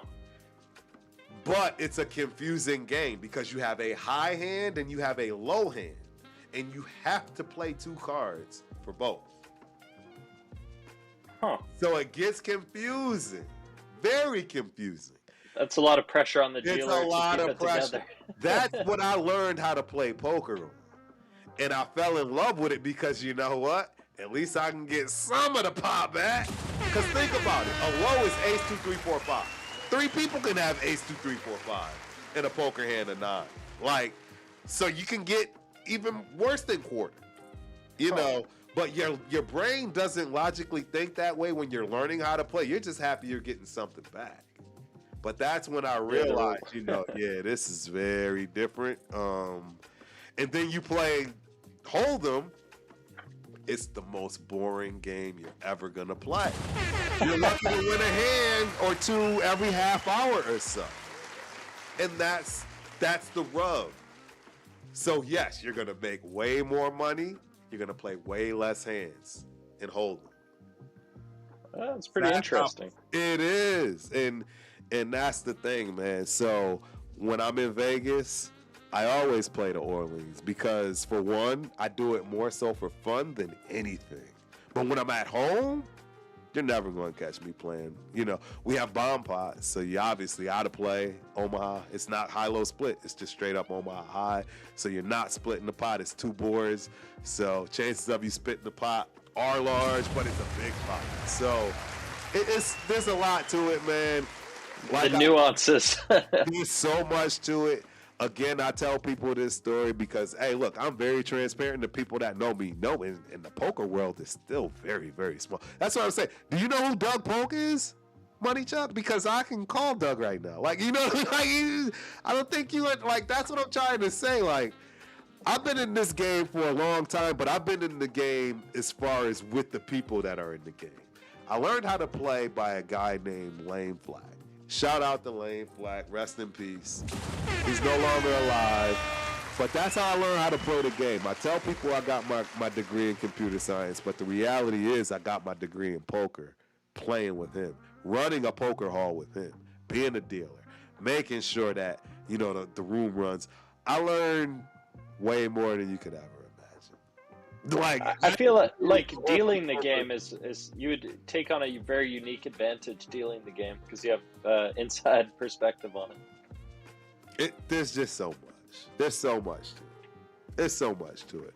But Money Chuck, bro, I welcome you at any point to play anywhere at any time. Like that's it's poker, dude. I mean, won't be the first time I lose and it won't be the last, but I can assure you it won't be fun for you. I'm just telling you, bro. You talk about you play for a living. I got receipts. I know you say you play for a living, bro, but I literally live less than 10 minutes. Yeah, that's what I'm saying. You older than me. You calling me young? I'm gonna call you young too. You 3 years older than me. I'm 51. And I'm gonna tell you, I've been playing since 1995. I'm not gonna sit here and tell you I've been playing all my life. I was 20 years old when I picked up the game of poker in college. That's how old I was. I got to Montana State in 1994, but I didn't start playing till 1995. And like I said, I learned from literally Google them, LAYNEFLACK. Somebody go Google them, please, and I promise you. They call him back-to-back flat because he won the Jack Binion tournament 2 years in a row. Johnny Chan decided to front him, and that's all she wrote. And I'm just telling you, I'm not saying just because I learned from somebody like that, I'm going to beat everybody. No, it doesn't work. Bro, I've lost Money Chuck. I've lost for 6 months straight. Have you ever done that, Money Chuck? Have you ever lost for 6 months straight? You talking all this stuff like, you just do nothing but win. Tell us about the losses, homeboy, because that's the truth out of poker. That's the truth, my guy. Because I'm telling you, there was nothing worse than having to pay rent and sitting at Foxwoods Casino for 16 hours and only having $5 up because the game is just so wild and volatile. Like, you talking crazy, bro. I don't think you know who you talking to, man. You talking to somebody that really did this. I don't know. I'm not talking about after the kids and everything, and now all of a sudden you want to talk. No, I did this way before I had a child. Well, it sounds like it runs deep in your veins. And I have a daughter that's 20. I'm just telling you, bro. I don't know. I don't know. I don't know. And see, you talking about dealing in the back of places. No, I dealt for an establishment, my dude. I dealt for Lucky Lives. It's still there today. 2 tables. Ran food, chips. Did the books. Shout out to Tom. Rest in peace, Tom. Bro, I don't think you understand. Because I had a computer science degree, they brought me into the company like, dude, you can do our QuickBooks. I built computers, so I built the computer for them. Then I put QuickBooks on it, and then I did all their books for the poker hall. That's pretty cool. the full nine yards. I know how to run a poker hall, and I got receipts to show I wanted to do it here in Austin. And guess what? Lane, who was still alive at the time, said, you know what, Turf? We're not going to get the dealers. We're not going to be able to, right? And he deterred me from it. And now you have the Lodge, TCH, Strike. I can go on and on about the poker halls around here. And it does make me sick to my stomach, Money Chuck. Because I'm tired of listening to people and not just going with my gut and doing certain things when I want to do it. But yeah, dude, we can talk about this forever. We are not even talking about football anymore. It's an hour and a half. We're not talking about football. Money Chuck, you are good. Because you definitely know how to derail Turf. Shout out to Money Chuck. We getting back into the game. He's claiming he clears 6 figures annually. That's pretty nuts. Yeah, that's not a lot of money. Unless you're talking like 4 or 5. Over, I mean, 6 years in a row. Well, I mean, I'm just saying, like, that's not a lot of money. Think about it. What is that a week? 1,000 a week? It's just not a lot of money. 6 figures is 100,000. That's just not a lot of money, bro. I don't know. I don't. I mean, But the consistency get factor. a bonus for 6 figures in tech. That's a bonus. And with 10 grand, money Chuck, that's not gonna matter. And you act like you're gonna win every time. You don't, my guy. And that's what I'm trying. Like you're over here trying to paint a picture for these people like it's all gravy, and it's not. I deal with poker players every day, bro. You.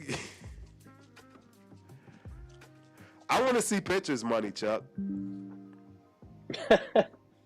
At this point, that's receipts. I want to see receipts, money Chuck. Yeah, that's fair. You know what? I'm about to. You know what? This is definitely gonna be the end of Money Chuck, right here. Money Chuck, I'm about to end this with you right here. Hold on. I'm gonna send you my last. I just literally just had this. Shoot, let me see. This is it. I'm ending this right here, Money Chuck. And the only reason I do this stuff is because, right? You know, sometimes I do send to my other poker players and stuff. You know, we get some nice hits. But I'm gonna show you, and it ain't even the 5 grand. But I'm going to show you so that, cause I want you to show me. I want to hear about all these 6-figure years and show me the piles of money that I want to see it, because I have plenty of pictures, plenty of pictures, and I'm about to show you one right now. We're going to nip this in the bud for Money Chuck. Send me some pictures, Money Chuck, because I'm about to send it to the whole world right here, right? I'm the one online. I'm the one live, right? I'm the one live. Money Chuck did say that he would call in if he had the opportunity, but... I've sent Money Chuck. I'll send you the freaking link right now, Money Chuck. Yeah, you can show receipts and live. We can send you the receipt right now. You can show us the receipts, just like I'm gonna show you the receipts. Hold on, I'm putting this in the. Let me see. Hold on, right? The invite, copy link, invite. I'm putting it in the chat. I can pull you up. Where is Money Chuck at? Which one are you in, Money Chuck? Here you are. Putting it in the chat, Money Chuck. That one's right there for you. That one. I reckon players are probably playing cards here and there. You think? Oh God, yeah. But it's not a day, second, but it's still believe it or not, pigs. It's still a small knit community. You want to know why? Because people try to play for a living. It never works out. It never works out. It just the whole thing with remember Gino got punched? Do you think that was from a card game? The not paying up his dues. Who knows, right? Who knows with that guy? I reckon it probably was a card game. Right. that right. Gino was involved in. Right. No, I'm about to show Money Chuck my last. This was just the other day. I mean, I just, because this is the thing. I don't cash in because I don't need. You're right. I just take it home with me. You know what I mean? And hey, sometimes I run out. Sometimes I do make a big deposit. And Turf is happy. I get to pay off something, or But yeah, I'm telling you, you can ask my guys, because I actually call it Money Chuck. I swear to God, I've been calling my hits Money Chuck since you've ever said this. Like, I want to say like a year ago, Money Chuck. I've been calling this out. I swear to God. So you know the Raider Syndicate. We have the chat group. Right. We have people that hit parlays a lot, right? We have people that gamble and they actually do well. I just so happen to be one of those guys that gamble and typically, for the most part, do well. But I don't have a problem being honest and saying I lost for 6 months straight. 6 months straight. I don't even know anybody that's done that and actually can admit it and then can actually live to tell it, like they actually still have a home. They still have a home. And I did it for 6 months. I imagine losing on any streak can't feel very good, so sticking with it is kind of I did it for 6 months. Resilience. I did it for 6 months. That's what I left with the last time I played Money Chuck. And when I say the last time I played, that was day before yesterday. Only reason I haven't played since the day before yesterday is because I got a cold, or I don't know if it's a cold, or I'm not gonna go get people sick because I like playing poker. It's just not right. You don't know if you're contagious. So that was just the other day. I wish I could show the date on the pictures. Literally 2 days ago. And I get pictures like this every other day, Money Chuck. And I post them sometimes because we always like to, have fun in our channel. And I'm telling you right now, I got guys that got receipts. And I got guys that don't know me like that would vouch. Because, again, we've been playing poker for decades. And I'm not saying I don't believe you. But that's not what I'm saying at all, Money Chuck. But you're talking about this like it's some big thing, like, dude, you make six figures. I put it to you this way, Money Chuck. I bet you I make more money than you do playing poker than I when I play when I'm in terms of my job. I love to play, period. I'd love to play you. I'd love to play anybody, period. Like, it's weird to me that you act like this is the funny thing. Like, you think I'm scared or something? Like, I don't understand where. Like, I'm supposed to be scared to play you, or if you win, I'm gonna be like, oh, Money Chuck took my money, I'm gonna never play him. Dude, I've been playing for decades. It doesn't matter. This is how I know you're a fraud. I'm sorry. Because this is crazy to me. It's crazy talk to me. It's crazy. I know some poker players. I know guys crazy who talk. Went in too deep and got very burned by poker, but exactly, I never really played. Dude, I'm telling you, it's very easy to get burned by poker. I see it every day. I literally see it every day. Yeah, I mean, probably people are playing it for the wrong reasons at that point. Like, they're trying to dig themselves out of a hole as opposed to just like moving on with their life. But the card game that I really like, I like team games like euchre. Have you heard of euchre? Absolutely. Yeah, euchre is a game I enjoy because I like the team dynamic of it, like the social aspect. I'm a spades player. Cool. Right? See, so that's the game that my parents brought me up on. That's the game my parents brought me up on. Is spades. That was the cookout, right? That was the functions. And then that's where the kids was always being the pain in the butt to the parents because they wanted to play, but nobody would want to play with them because they weren't good enough, right? So, the way you're describing it, Money Chuck, thank you for unsubscribing for what, the fourth time now? Because I'm being honest with you, because I don't know any poker players that talk like you do. I don't know a single one, not a single one, bro.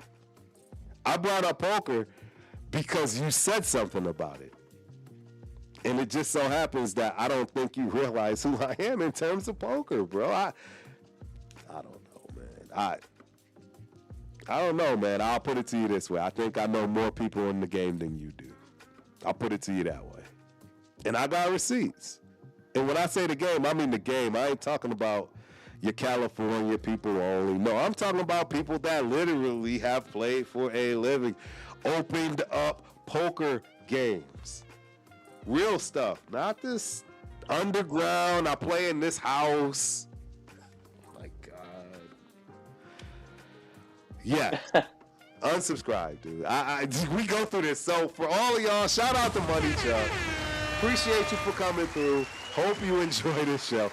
Money Chuck and TRS, we have an ongoing thing. He loves to show up and quit. I think Money Chuck gets a rise out of getting under people's skin. That seems to be his angle often. I agree. I think you're absolutely right. I think he does this stuff on purpose. But I don't care. I just love to. I'll fair enough. Banter's banter. Bingo. And this is why we do it, Biggs. I'm just glad you cool with it, man. I hope you don't got to get up because, we got to finish the show. We got a lot to talk about still. All right, we're done with that poker stuff. JBJ bouncing back. Is the O-line finally getting fixed? I'm just going to say no. No. I was so hopeful about the O-line going into last year, and then when things went to shit, I became very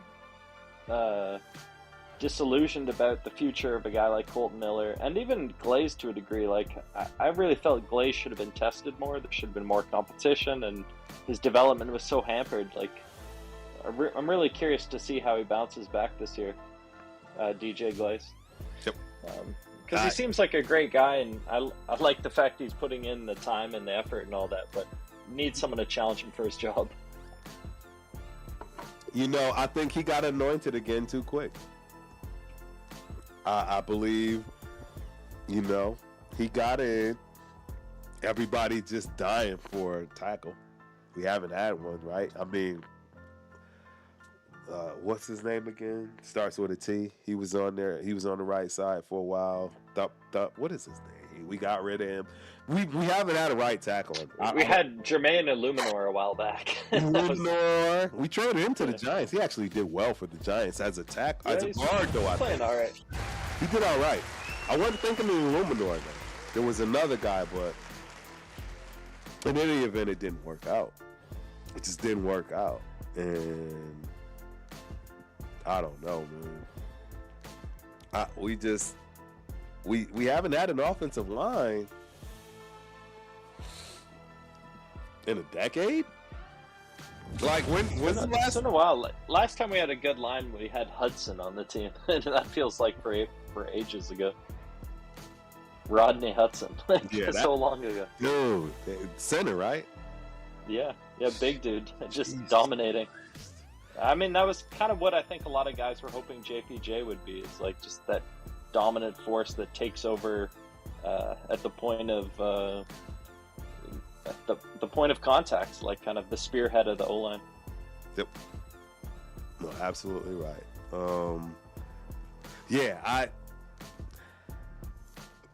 excuse me. I don't think we've had an offensive line in forever.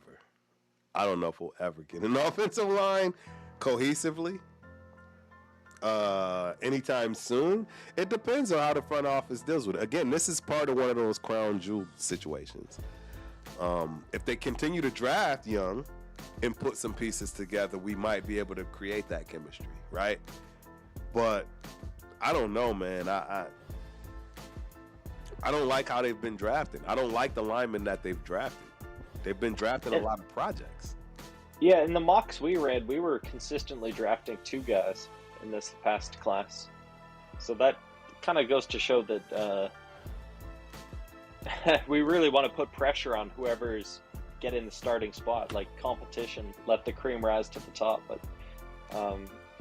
in a lot of ways, the rosters, the way they've been built over the years, is not about finding the most competition and letting the cream rise to the crop. It's rather, as you said, guys being anointed, usually through some kind of agenda of the coaches or front office. Like, true competition is hard to come by. Right. Even last year, all the talk from Pete Carroll about competition, and then there was nowhere in sight. Like, yeah, of course not. My Michael Myers, I want to get my stance. Okay. Oh, don't get me started with that guy. Oh, Peter Carroll. Do you feel that we were lied to by that whole competition mantra? We were completely lied to. They had they had everything. I feel lied to about that whole competition thing. Everything, bro. Everything. Shout out to my dog, 805, Raider in the building. Turf, why you getting Money Chuck all twisted up?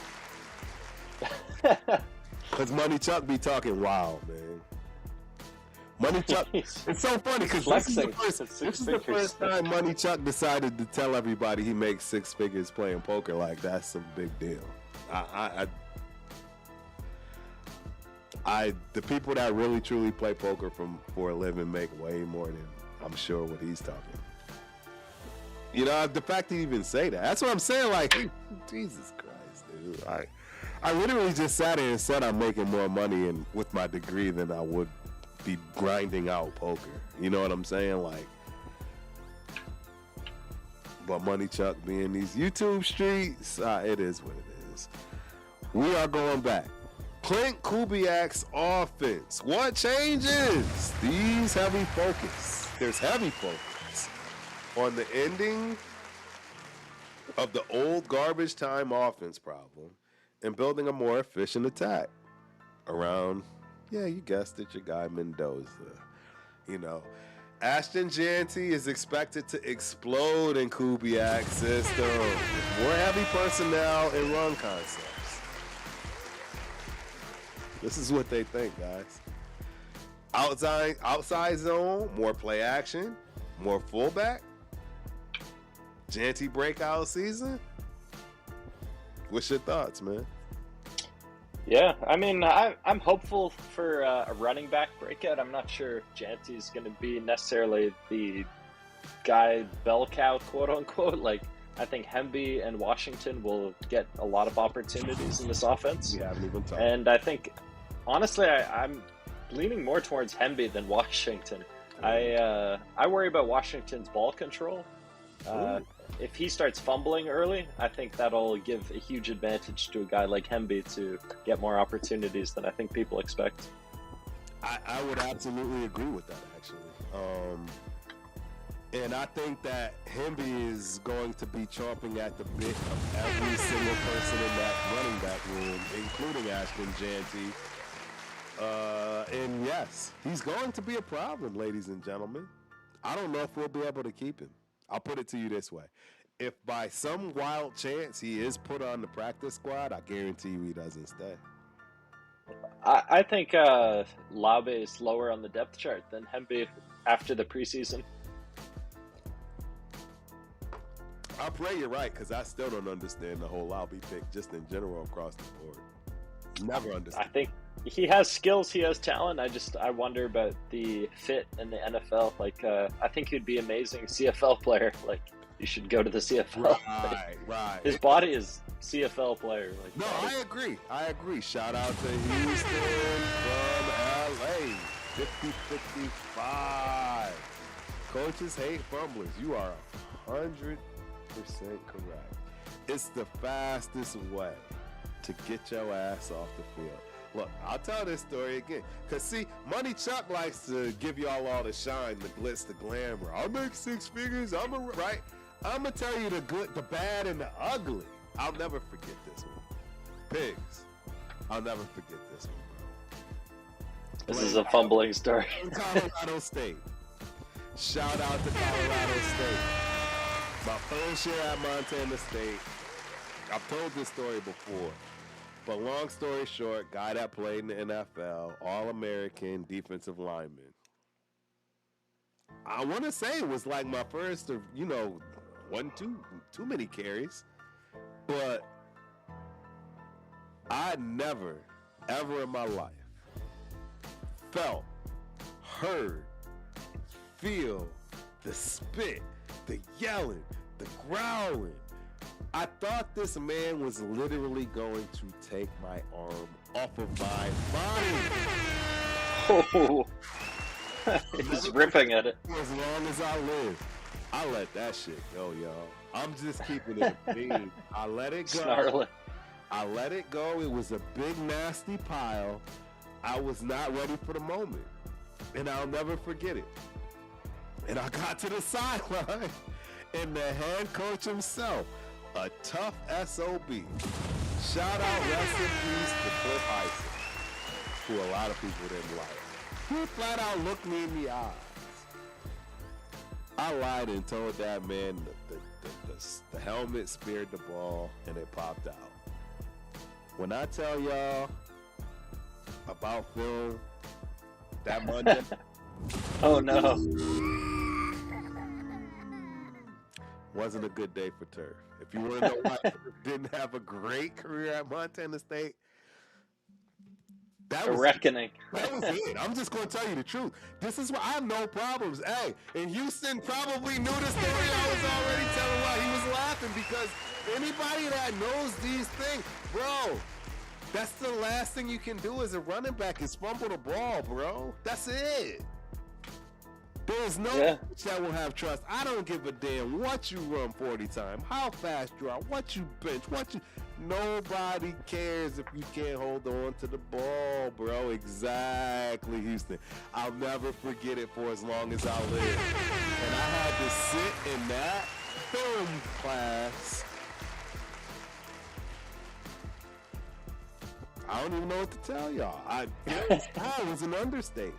I'll put it to you this way. I don't think I ever fumbled again at Montana State. And it's not because, I didn't get the ball anymore. I just knew. I knew from that point forward, that can't happen. That can't happen. I'll never forget that. And I'm telling y'all, it derailed my career. 100%. Not 10 to 100%. That derailed my career. Yeah, and that kind of speaks to the Labe experience thus far. He got thrown into the fire, fumbled a bunch. And he's not an NFL running back. That's what I keep telling people. Like, yo, I know. Dude, the other reason I knew and know about this kind of stuff, again, I have to bring it up. And I just learned, shout out to my man, my quarterback, Tony Banks. He is actually the receivers coach for one of these new UFL teams or something. But long story short, man, yeah, that was my quarterback, man. When I saw him, yeah, that's what I got. That's the NFL. I have no chance. I saw NFL talent immediately effectively. I tell the story all the time. In junior college, they had this back in the 90s, there were no computers. They had a big fat book of every single player. And in fact, some of them were players from years in the past that, still weren't even there anymore. They just never cleared the book. And they had all write-ups on every single player. Every write-up. Oh, shifty, this, that, and the third, blah, blah, blah, blah, blah. When it came to Tony Banks, you saw 5 words. You'll see him on Sundays. That's all you saw. Yeah, that's a dude, as they say. Bro, I saw it my first year, 18. You got to remember, I'm coming from the most non-football state, Connecticut, to one of the most football states in California. And this dude already was a professional baseball player. So he already got his money. He wasn't in junior college for junior college. Go look it up. He's the first quarterback drafted in the 96 draft. 3rd round by the Rams. First quarterback drafted in the third round. I always find it hard to believe that a quarterback doesn't go 1st or 2nd round. But yeah. In 1996, Tony Banks was the first quarterback off the board in the 3rd round. That's pretty cool.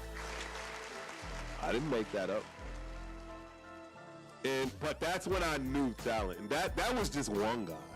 I have so many dudes that I saw that made me realize, yep, Montana State is it, computer science degree, and I'm going to make more money than Money Chuck playing poker.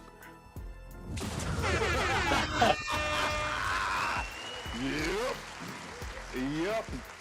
There are exceptions to this, though, like a guy like Kurt Warner, who ended up in a grocery store stocking shelves and then eventually found himself onto the UFL and into the NFL. Bro, and I love those stories, and that's why I tell people never. Man, I got a story with my guy Kiki, man. Shout out to Kenyatta Morgan. Again, a guy I played with. I traveled the country with him. After college, right?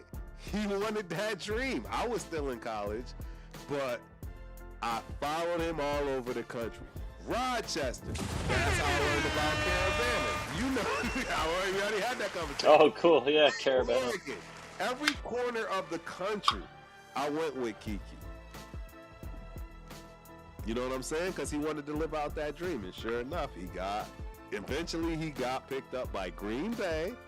He's got an NFL player's card, and we still doing this shit we shouldn't get into because Kiki got it and only played in the league for like a year or 2. And I don't even know if he ever even really touched it. Got a real play. Like, seriously, but he played it out. You know how everybody else was, right, graduating, getting jobs and starting families. He was really torn about it. And you're talking about a kid that had to graduate with a 2.5 from the business school at Montana State, which was no joke. I told him, man, follow your dreams, bro. Just go play. And that's what he did, man. And hopefully, luckily, today he's happy with that choice. But yeah, man. That's what that was, you know? So, but I got stories for days, man. Like, people from all across this country, man, good, bad, and indifferent as far as athletics, academics. Cause I was that, so this is the one piece y'all might not know. I've been with my wife since high school. I was the kid at college, observing, watching it all. That's serious. Don't get me wrong. Everybody knew I was going home. That's an honest truth. Everyone knew I was going home. I'm live. Whoever can watch this. Everyone knew I was going home. But yeah, man, I there's just a lot that I learned from people watching, from poker, all of it tells, like, that's why I say it's actually funny that, you know, because of all of those things, it does make me a better poker player. I can totally see tells. I can totally understand a lot of stuff. Body language and reads. Yeah. I understand absolutely, 100%. No different than half the time when I played, I knew exactly where the hole was going to be. Oh, that's just facts. Pre-snap read, he gonna beat my guard. He's not though. Like I would already have it mapped before anybody started the cadence. I could just see, depending on the scheme, right? Where the linebacker, like, and we're talking front seven. See, again, that's something. There's this thing called 7-on-7, but not what y'all think, right? It's the interior lineman. Interior lineman, and then just your linebackers and running backs. And everybody knows you're running the ball. Right? Everybody knows. There is no we passing, fake play. No. It's man on man, dog eat dog. What you gonna do? What you gonna do? Dude, in this new Raiders regime and philosophy, there's a lot of discussion of having two running back systems where potentially you have two running backs on the field at the same time. What are your thoughts on that? Having dual running back formations. I love it because it's going to make you pick and choose, and it's going to cause those issues that I was talking about earlier when it comes to those speed things where it doesn't matter. The angles don't matter. You have to pick, and somebody's going to be open. So there's going to be synergies between which running backs are on the field at the same time. Obviously, Washington with the high speed factor presents a huge challenge for defenses to respond to, which then opens the door to a guy like Genty kind of working in the middle with the threat of Washington on the outside. We're praying for the fact that, you know what, they just have to honor our passing game. And then that's when we do actually hit them with the 1-2, whether it be we slashing you with Washington or we just running through you with Genty, who is the guy that is known for having the God-given talent of breaking tackles. Yeah, that's an epic combination, but it does hinge on the passing game coming together. And we don't have a number one wide receiver, so that's Teterow and McMillan was right there, and we. I think honestly, I think Spytech saw character flags on McMillan and maybe even Membu too, and that's ultimately why he passed in favor of Genty. And that is okay. It's no different than Jalen Carter, but look where Jalen Carter is. Yeah, that's. I mean, it is what it is. You take risk reward. It's like poker. You're kind of waging bets on how things could be speculatively and playing it out. Correct. I tell people this, and it is the truth. And you can take this for what you will. Poker is no different than the stock game. It really isn't. And I know people are going to be like, dude, Turf is tripping. It's not. There's a lot of betting involved. Exactly. You pick a stock and you pray it works. There's no guarantee that the stock is going to work. You pick 2 cards and you pray they work. There's no guarantee that they're going to work. But guess what? There are some cards that typically work more than others. They're called aces. Yeah. It's like... Right. So you play those harder. A little harder. You see my point. And it's no different than the stock market. There are some companies that just typically fare better with time. And it's no different. It's no different. It's just you put your money where it's supposed to be and get out when you're supposed to. Poker is no different. And that's why I'm laughing at Money Chuck. He over here acting like, he just talks about this shit like he always wins. No poker player always wins. No, but that's kind of the Money Chuck brand. That's probably like... It is the Money Chuck brand. It's very unbrand. Hey, things called it. It's the Money Chuck brand. Yeah, he's on brand. It is. He's doing what Money Chuck does. All I'm saying is all I'm doing is... Y'all's job today after this debacle is to go find a poker player that can honestly tell you they never lost. Because I'm telling you they're a liar if they tell you. And when I say lost, I don't mean just lost for a day, for a week. I just told y'all, your boy Turf lost for 6 months straight. I'm not lying to y'all. Why would I lie to say I lost for 6 months straight? There's no reason to lie about that. No, being able to come back or bounce back, whether it be in cards or sports, is certainly one of the best traits you could have in an athlete, because it means that never are you out of a game. You always have the ability to come back from like 0 all the way to 100 kind of deal. It was a long... Like it's always on the table. Those last few weeks, bro, I'm telling you, I literally almost quit. This was not too long ago. I'm talking a few years back. This was not too long ago. And I know what a lot of it was. It was a lot of the inconsistency. See, again, I can talk about that stuff. We're talking football tonight, but I'm just telling you, anybody that feeds you this nonsense, trust me, man, just don't even let it go through one ear and out the other, because they're just feeding you complete bullshit.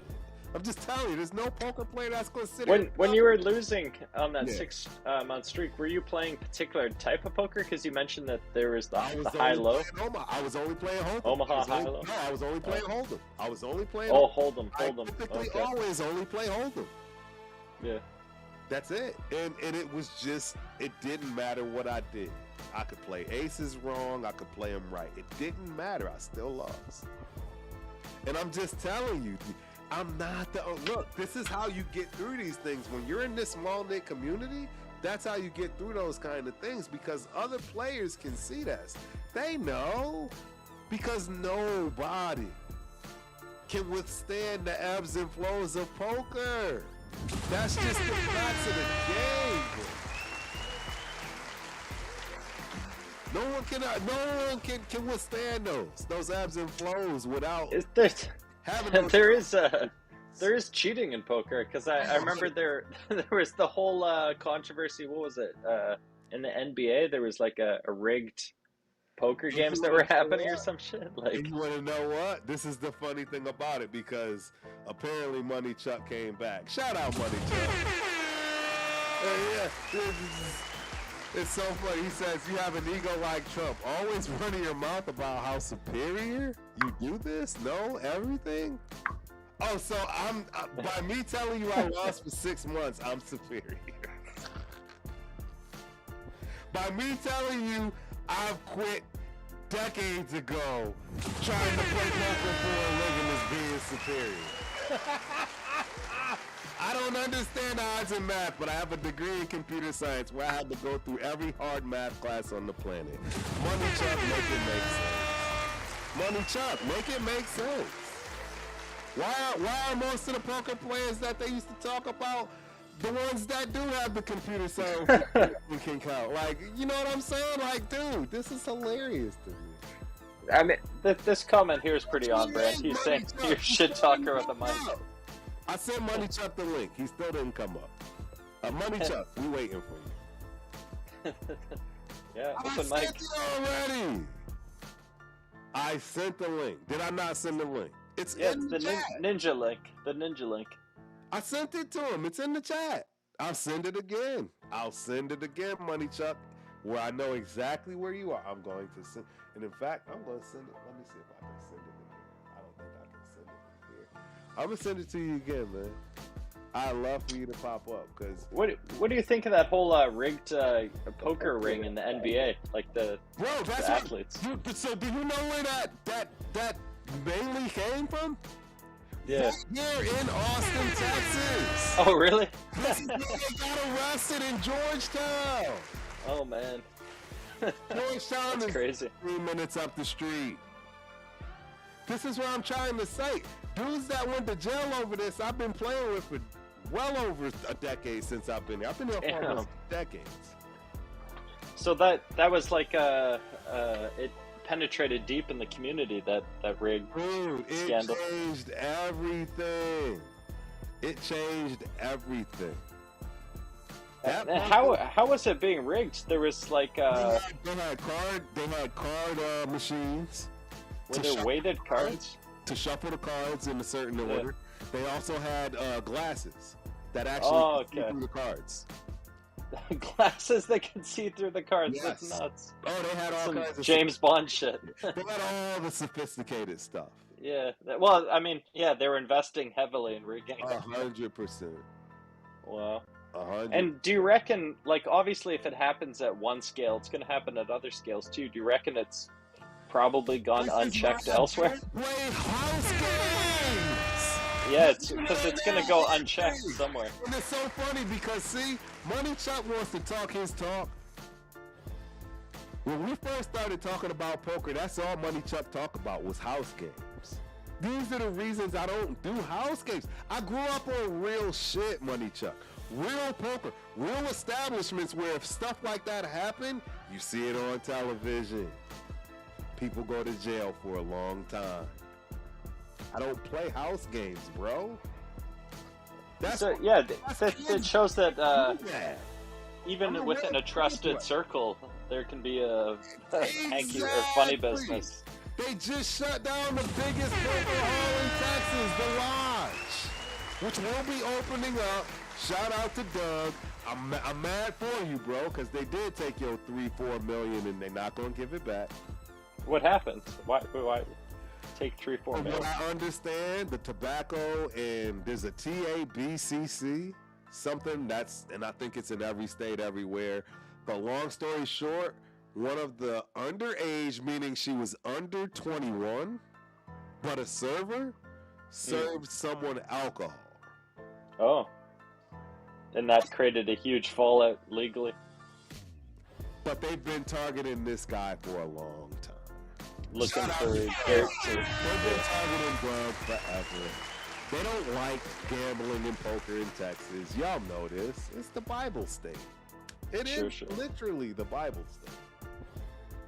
Literally. So that's how he got caught. This is all public information, by the way.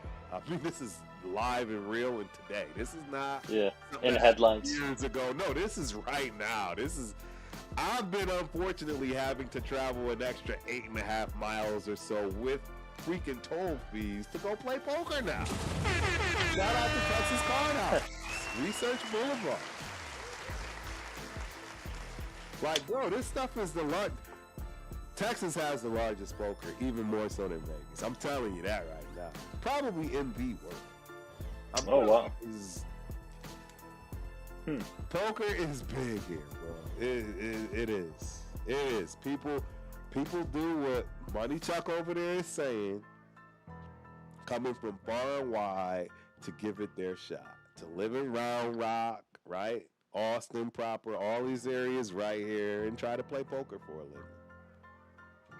I think it's pretty interesting how poker has deep roots in America, like cultural history going back like generations ago, and it's right there in the land. Like I was in South Dakota, and I remember going through the Black Hills National Park, and there was like an old town where gambling was legal, even though it's illegal in the state. It's legal in this one town because this town was a gambling town back historically hundreds of years ago. Like, it's kind of amazing. Well, what they did here, I'll tell you what they did here. They just, like everybody and everything else, figured out the loophole. So where that they play poker here? It's not legal. It's not In legal Texas? to play poker here. No. So what's the loophole? What they've done is they've allowed people to build clubs. Oh, so it's operating within an ecosystem. You pay a monthly fee as being part of the club, Yeah. and then you pay an hourly fee for playing poker. And that's the loophole. That's the loophole. The loophole. And Yeah. it's not even just those now. They have slot machines and other stuff now that they've created a loophole for, because it's just a matter of time before the doors bust open and you'll see a full-fledged casino right downtown Austin on the water, Lady Bird Lake. Some developer is going to pay somebody $1 gazillion, and it'll be over. It's just a matter of time. Yeah. The whole gambling being legal in some states and like super illegal in other states is kind of a conundrum. Like Hawaii, gambling is super illegal. Like there's no gambling in Hawaii, even though that's the place where everyone wants to gamble. It's it's only, the peer pressure is only going to get worse. It's only going to get worse. So yeah, I don't know, man. It's crazy, man. I'll be honest. I see. So that's the thing. People don't know. I helped start this shit out. And I don't mean that like, no. What I'm saying is, I was like, customer number 5. Like literally, like, and that's where I started in TCH. The Lodge. I didn't play at the Lodge when they opened because I felt like it would be cheating on my girl, right? You got your place, you play. I'm like, man, I can't start playing here because it's closer, it's more fit. I couldn't do it.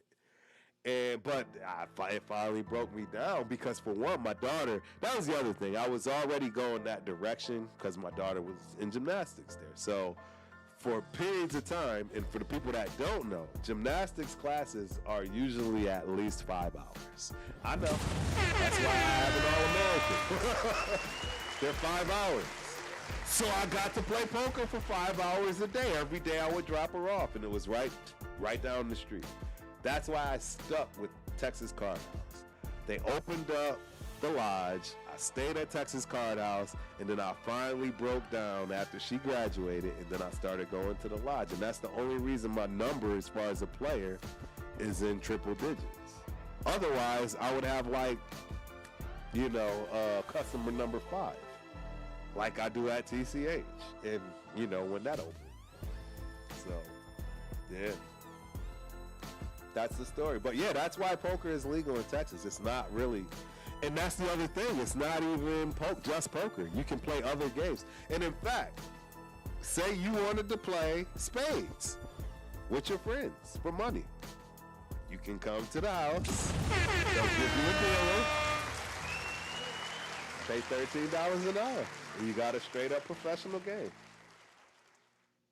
So that's how the club works. That's how you can play poker in Texas. And that's how they can say, we're going to shut you down, take all your money, and not give it back. Right? They don't have to. And and all they're doing is waiting to find any loophole on their side, and that's what they found. The underage 18-year-old server serving somebody at a poker table alcohol. At least that's what I heard. This is all speculation, allegedly, right? Let me put those things out there. But that's how it works, man, in Texas, man.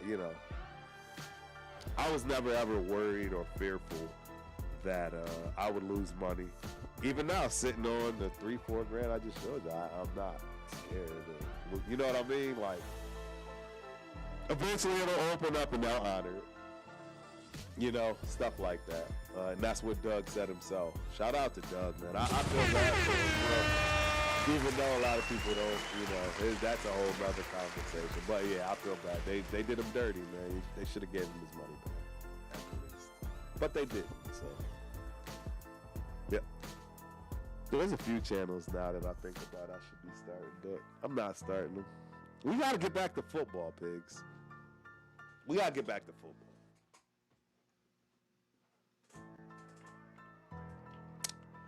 New free agents. Who matters the most? Who matters the most to you? Kirk Cousins, Tyler Linderbaum, N'Kobe Dean, Quay Walker, Kwity Paye, Matt Gay, right? Spencer Buford, Jalen Naylor, right? Connor Hayward, Teron Johnson. Where do you? What's the biggest addition to you? Who matters the most? Uh-oh, I lost you. Yeah, we lost you, Pigs. We can't hear you.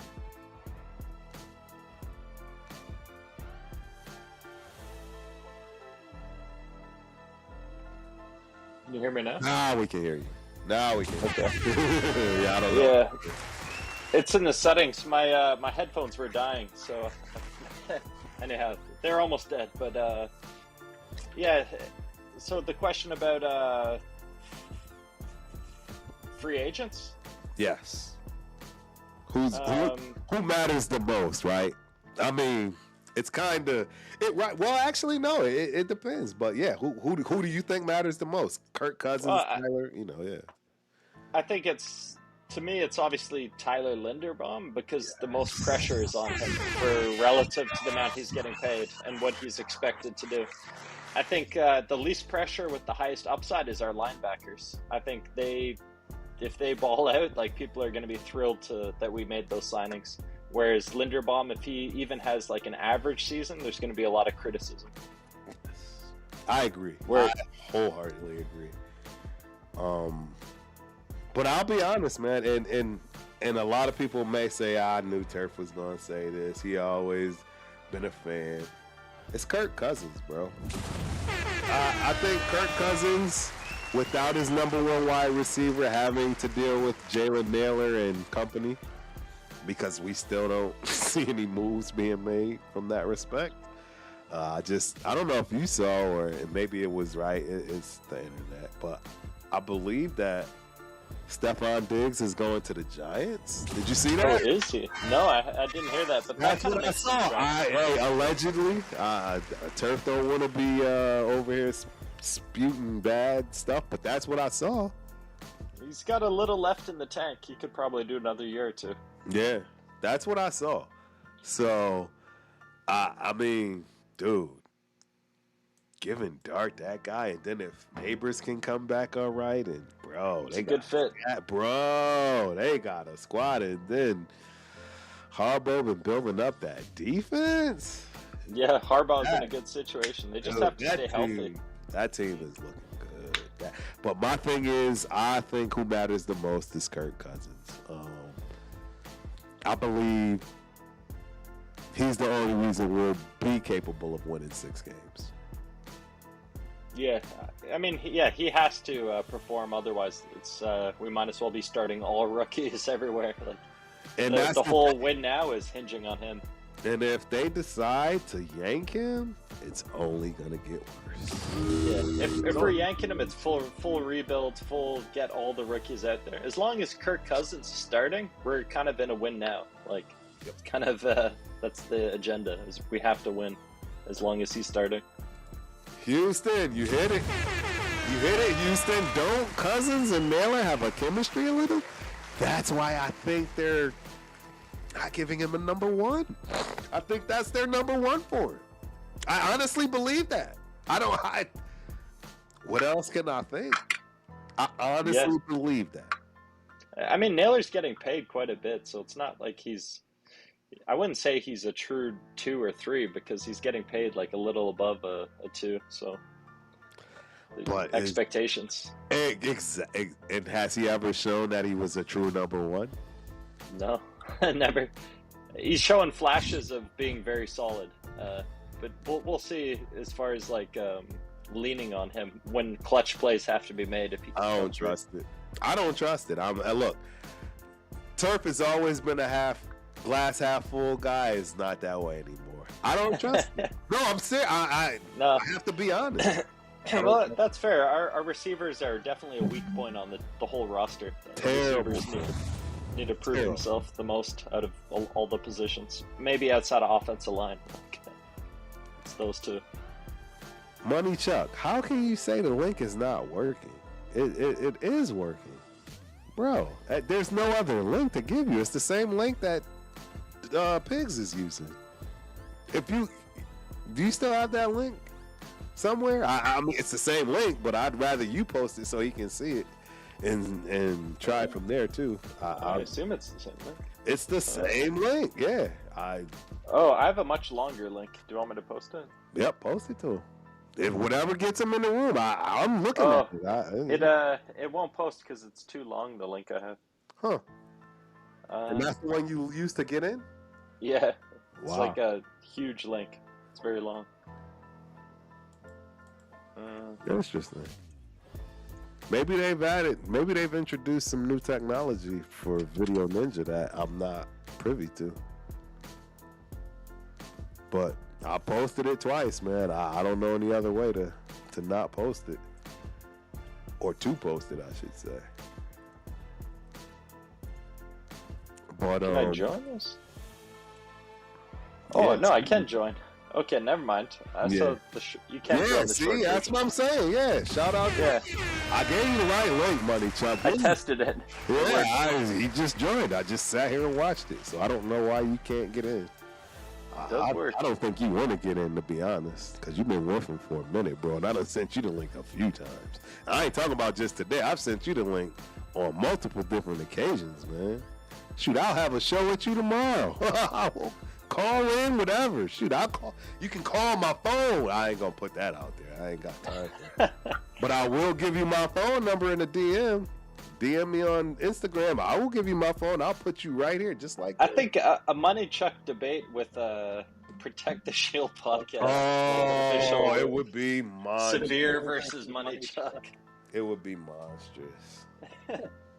He done defriended us a bazillion times. Though. I love it. I don't know. Money Chuck, I love you, bro. I'm not even joking. When you show up, I light up, dude. I light up like a Christmas tree. I'm like, Money Chuck is in the building. You are literally a new term for me. You literally, I don't know if you, I'm telling you, ask any of my boys from TRS. I send them several pictures saying, getting my Money Chuck on. Getting my Money Chuck on. That's what I call it. Money Chuck. Getting my Money Chuck on. I swear to God. And then I post them pictures of my winnings, which is usually close to $1,000. Yeah. And don't get it twisted, because they know when I lose, too. They know when I lose. They hear me bitching and complaining and whining and crying. They hear it. I gotta make my coffee this week. Can't go to the gas station and get my coffee. Yeah, I can't go to the gas station and get my coffee and my rolled tacos and stuff. I can't do it. I lost. You know what I'm saying? It ebbs and flows, bro. Nobody wins. And that's the thing. Nobody wins all the time. Nobody. And anyone telling you that? Well, the exception is if there's cheating and rigging, which seems to be pretty prevalent these days. Exactly. So if that's what you're doing, Money Chuck, good for you, bro. Because I don't know what else to tell you. I lived it, bro. You're not going to sit here and lie to me. I know people that have done it. I know people that have actually really, really done it too. With the family, with children, grinding, not being able to go to stuff and do stuff. I've seen it all. I've seen it all, bro. I'm only 3 years younger than you. At 50, you should have seen it all at this point, in my opinion. I think that the highlight of Money Chuck's comments thus far is that he claims Jency is a bell cow, not an NFL. Exactly, and that's what I'm trying to say. All of this stuff that this dude be saying, man, it just leads me to know. You're talking about Money Chuck is a D1 football player that was a linebacker, from what he told me, from what we told us. And he played in the Mountain West, from what I remember. Which is why he defends it. He was, the WAC. It might have been the WAC, because he's older than me. So I don't know. It was the WAC, I think, at that point. I'm not sure. All I'm saying is, bro, the stuff you say. Jency is not a bell cow until he proves it. I don't understand it. Why would you... Bro, the fact they drafted a running back in the 4th round tells you he's not a bell cow. The fact picked up another free agent running back. Tells you he's not. Like, what are you? I don't know. Go look at when Marcus Allen was drafted, and go tell me the running backs they drafted year after year after year with Marcus Allen. I can't even think of the last bell cow the Raiders had. Like, obviously, it would be Jacobs, but... It would be Jacobs. Yeah, but with a bell cow, I think a bell cow needs to stay healthy, and that was one of the only flaws in Jacobs' game. His biggest issue, which is why they didn't pay him the money. Bro, yeah, bell cow's a hard one to come by. Like, if Jacobs can't be a bell cow, then Genty can't be. Like, dude, he's freaking 205 pounds, 5'8". And he's already tapped out. And y'all know what I mean by that. There's no putting no more weight and size and strength on that. There is no more of that. I really like Hemby's frame and size. He's going to look like a fat Maurice Jones-Drew if he puts any more weight on. I don't care if he's muscle and he's only 2% body. He's going to look like a little fat Maurice Jones-Drew. Yeah, that was a real thing. A very real thing. And he ain't Maurice Jones-Drew, y'all. I'm just telling you right now. If y'all think that he's going to mount to be a Maurice Jones-Drew, good luck. Oh, did you see Maurice Jones-Drew was on Steve Smith's podcast the other day? Shout out to Pigs. That was a good one. You, my guy, for sending me that, bro. Anything you send me, by the way, whether you know or not, or I don't, you know where you checked it out. Everything you send me, I look at. That was a good one. I think Maurice Jones-Drew and Steve Smith have a good synergy going on. They should do more podcasts. I agree. And I love Steve Smith. As he's another one that I rock with. He's got some fiery takes. Yeah. He's got them takes, bro. He's got them takes. Bo show. I love it. I absolutely love it. Yeah. Let me see what we got. Houston. I'm gambling. I heard if you win 50% of the time, you're doing good. In gambling, yes. Yeah, that's past doing good in any gambling, to be honest. But the truth is, this is the thing, like I said. The truth about poker, in my opinion, is really not gambling. I already just told you. If you're going to put your money and invest in the stock market, I don't see why you wouldn't invest in cards when you really know how to do it. It's no different, right? Everybody can invest in the stock market, but that don't mean you're going to make money unless you know what you're doing. It's no different than cards. You know what I mean? And the truth is, aces can. And that's the thing. Nobody can force you to play. Bro, you can win dollar by dollar. You know what I mean? There's no other way to explain it. All I can tell you is it's no different, in my opinion. You put your money on the stuff that makes money. Aces, kings, queens, it's cards together, 5, 6, 7, 8, suited. Those are the cards that make you money. Those are the cards you play. And let the chips fall where they may. Over time, if you play disciplined, full discipline, you win. It's not me. I didn't make the rules up. Don't get mad at Doug for telling you the truth. No, I mean, it's the same in football. If you go back to the basics, your fundamentals, tried, tested, proven, true things, and you stick to them, then you're going to have success eventually. You're going to have success. Yeah. It's no different. But gambling is different. Playing blackjack, craps, right? That's very different. That's not. So again, let me make sure people understand poker, because that's the other part. You got all these, right? And for all I know, Money Chuck might be talking about this kind of poker, which would be even more hilarious. But there's actually a table game that is Hold'em, Texas Hold'em. You're playing still against the house. You're still playing against the casino. The poker Money Chuck and I are talking about, you're playing against players. People. Yeah. You're not taking the casino's money. And in fact, the casino is just facilitating. That's what they call a rake. So the rake for the places here is the $13 an hour, and then the monthly club fees, right? Yeah. The rake at the casino is every single pot they take 5% or up to 5% of the pot. Every game. The house always wins. Always. As long as you're playing, it's winning. And that's why you see dealers Dealers at the poker table, they be flowing. Why? Because the more hands they deal, the speed more is money. Yeah. That makes sense. I mean, it's a good business model. It's the Not a best lot of business risk. model. Is All no real work. overhead. Is no. All you paying for is the tables, the poker the poker dealers, and the cards. Yeah, That's it. pretty straightforward. It's straightforward. There's very little overhead. That's why I've always wanted to run a poker hall. But I also absolutely love poker, like I do football. Fair enough. I come on the poker channel.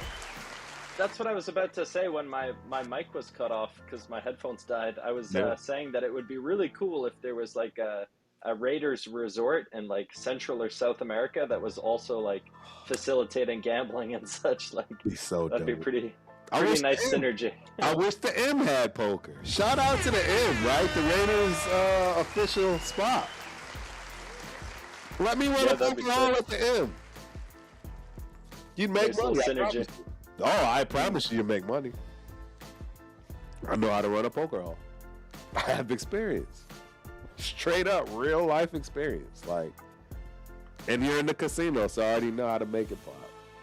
Right? Yeah, Free that'd be food and cool. drinks already. Yeah. But I think it should be brought to you by Woodson Whiskey. there you go. You already put Nice it little together, synergy. dude. You already see where I would go with it, Pigs. That's why we're a great team, bro. Yep. Synergy there. Yes, Money Chuck. Yes, Money Chuck. I can send you the link via Instagram. The Ultimate Raider Fan 32. DM me. I'll send you the link. DM me.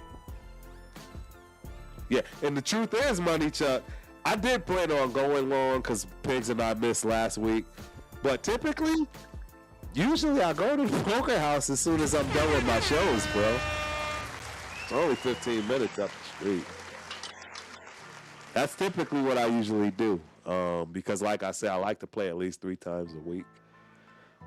But it's been tough with the traveling. But yeah, anywho, I digress.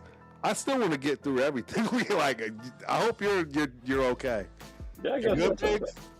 Pigs is good. As long as my headphones are working. I know one of them. Yeah, we'll keep going till Pigs can't, or he wants to quit because it's been a long day for him too. So. Yeah. Who's the most underrated of our new people? Signings? Yeah. Who do you think is literally the underrated guy? Like, he's absolutely right. I mean, the underrated as far as could have the biggest impact but not getting the most coverage, it's got to be Naylor. yeah. Like, if he steps up and is balling out, that could be massive for making a difference to our roster and our team. I agree. I wholeheartedly agree.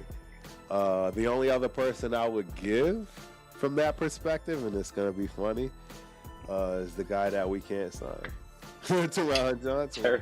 I think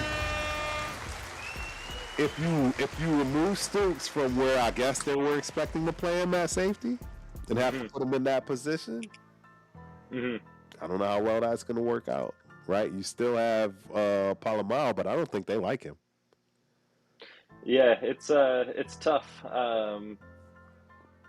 I think Stukes would probably be all right in that role, but it's definitely not ideal, especially if he gets burned a few times. That could be hard to come back from. Like, it'd be nicer if he could ease him into the position over a course of a year versus just right from the jump, but kind of is what it is if he has to. Maybe they make adjustments on play calling or something to offset it. More help. Yep. Nope, I agree. And then another underrated addition, like if we include the draft, I think would obviously be Hemby. I think he would be a guy that would make a major impact potentially. And he's going to be the number one most underrated player. And in fact, you heard it from Turf first. He might be the best running back in the room. yeah, I think there's an argument to be made there. He might be the best running back in the room. He certainly has the maturity. He had the counterpart in Indiana, where it was impossible for him to shine. He has no wear and tear. He's ready to rock and roll. He's going to be stronger, faster. I don't know. I said it before. I'll say it again, and I'll say it out loud and proud, man. Jeanty might be the third best running back in that running back room. And it has nothing to do with his talent. It just has to do with what they've brought to the table and how the scheme works. Because I'm telling you right now, Ashton Jeanty cannot hit a hole like Washington and go for 80. He just can't. And the other thing is, I don't know if he can be a bell cow as Money Chuck that and actually withstand and hold up for the whole season. I think Hemby might. Hemby's not a small dude. No, he's like almost 6 foot. Yeah, he's 6 foot. Yes, he ain't five. He ain't no 5'8". No, he's 6 foot. And I guarantee you, he'd be a good 215. A good 215, 220 when the season starts. Easy work. Mm-hmm. You put Jeanty at 215, watch that 4.48 go to a 5.5. And then you're going to be wondering why not much going on after. You know what I'm saying? I have no idea. Yep. Who do you think Roman Hemby comps to? Like his NFL comps? That's a great question. That's a great question. And you know what? Man. That's a great question. I can think of one guy, but I wonder if it's J.K. Dobbins. Dobbins, he's not a burner. No. J.K. Dobbins is similar weight. He's just a little shorter. He's 5'10", 212. 212, yeah. No, Dobbins. And Hemby's 6 foot, 208. Right. He's a little more leaner and. Dobbins. I'm trying to think of somebody.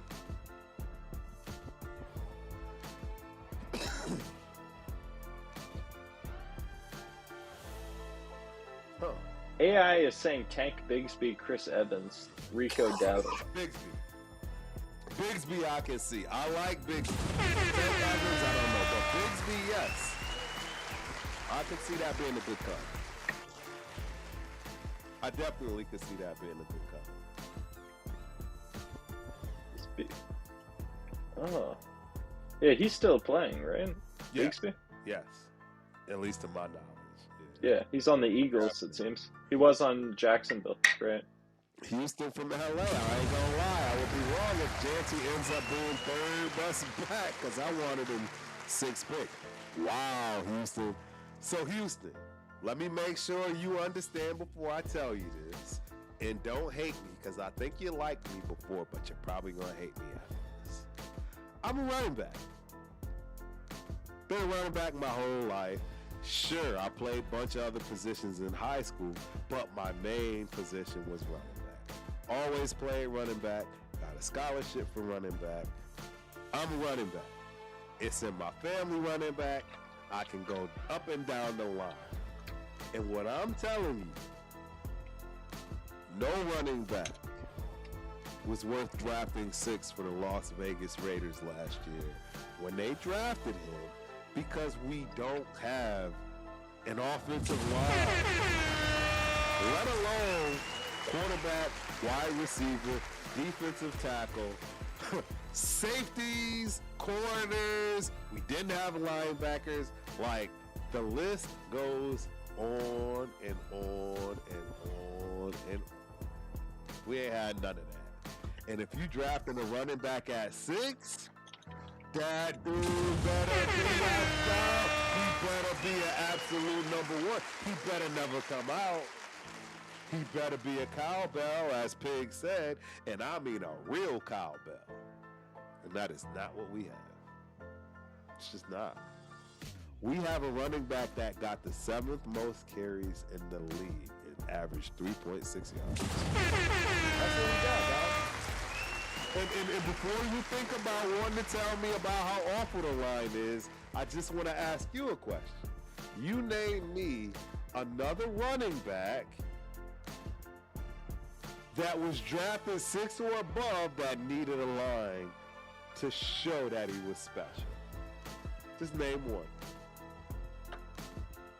Yep. Name one. You can't.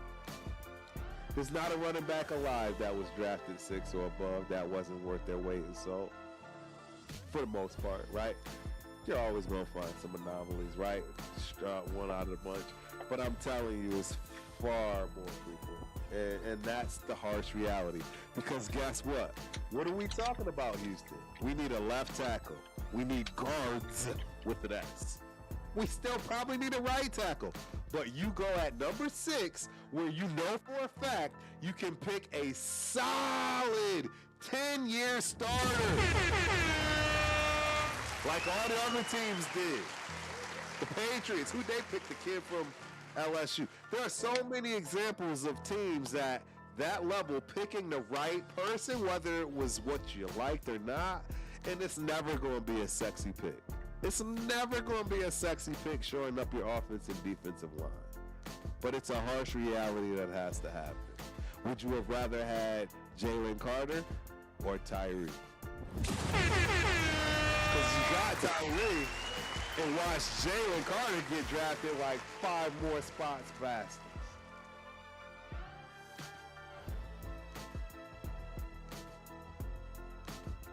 You know what I'm saying? You were absolutely desperate, bro. 100% desperate. I don't condone the Cardinals picking Love at 3 as a running back. But guess what? At least he's a cowbell.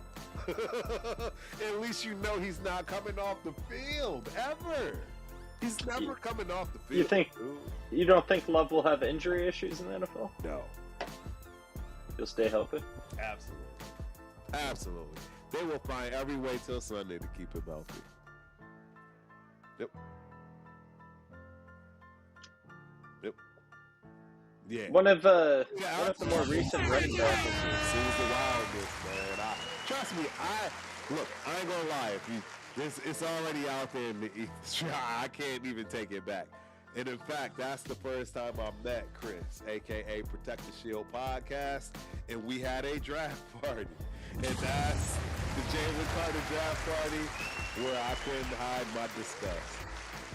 I could not hide it. I was sick as a dog. The Tyree Wilson selection? Sick as a dog. Sick as a dog. I think that probably messed with most people. Like, I don't think anyone really saw that coming. No one understood it. And I'm here in Texas. Texas, where he played, right? Yeah. It didn't make any sense. People in Texas were confused? Everybody was confused. Damn. Nobody understood that shit. I'll never forget it. Hey, Money Chuck. All right, I'm going to try to find you. Money Chuck 8173. This is my last ditch effort because I actually like it. I think he thinks I hate him or something. I actually enjoy Money Chuck. I always have. This is my last ditch effort, though. I ain't gonna lie to you, man. I am going to try to find you here. A running back who had a good O-line that failed as a top pick was Trent Richardson. Trent Richardson is garbage. Yeah, he was drafted to Cleveland. Cleveland had a great O-line. What's his number? They had Pro Bowlers all over the line, and they still failed. What is his stature? Height, weight? weight? Trent Richardson? Yeah, height, weight. I'll check.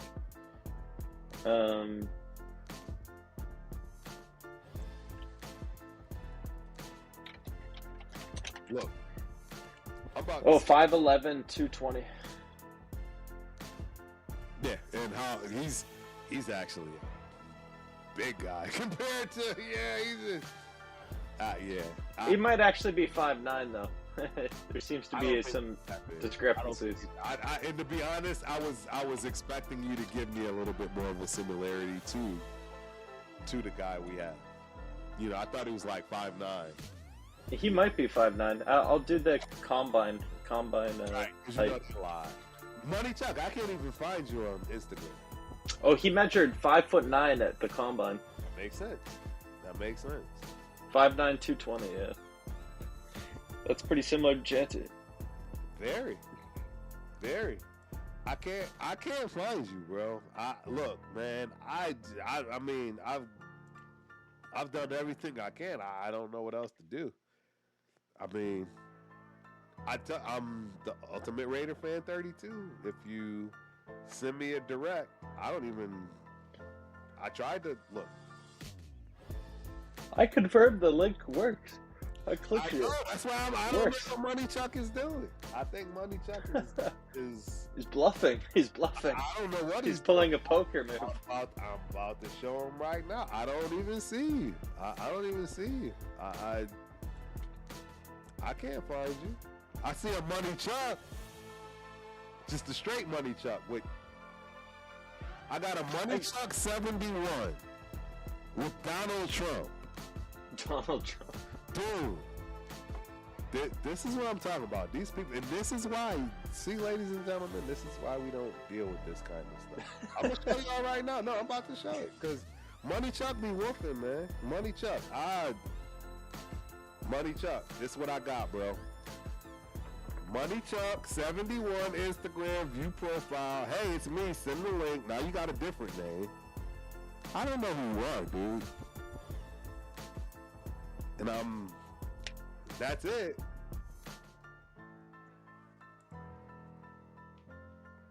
All right.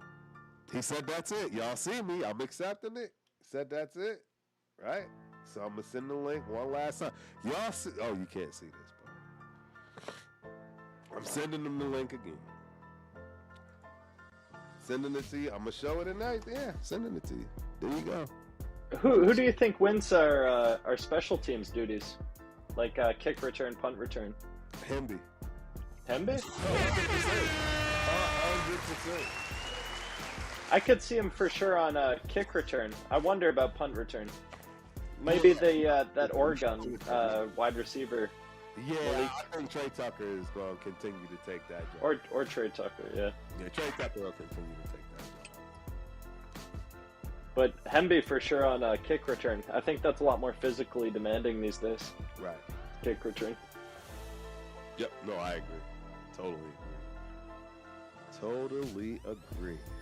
Do you think the only way Cousins loses his job is if he gets hurt? No. If he's playing bad just in general? Or the offensive line, right? Gets him killed. That's a very potential fair situation to happen. It's very. So if he's getting hit a lot, they would put in Mendoza? Wouldn't that be putting Mendoza in a bad spot? I don't know how they go about it. You got to get on camera, Money Chuck.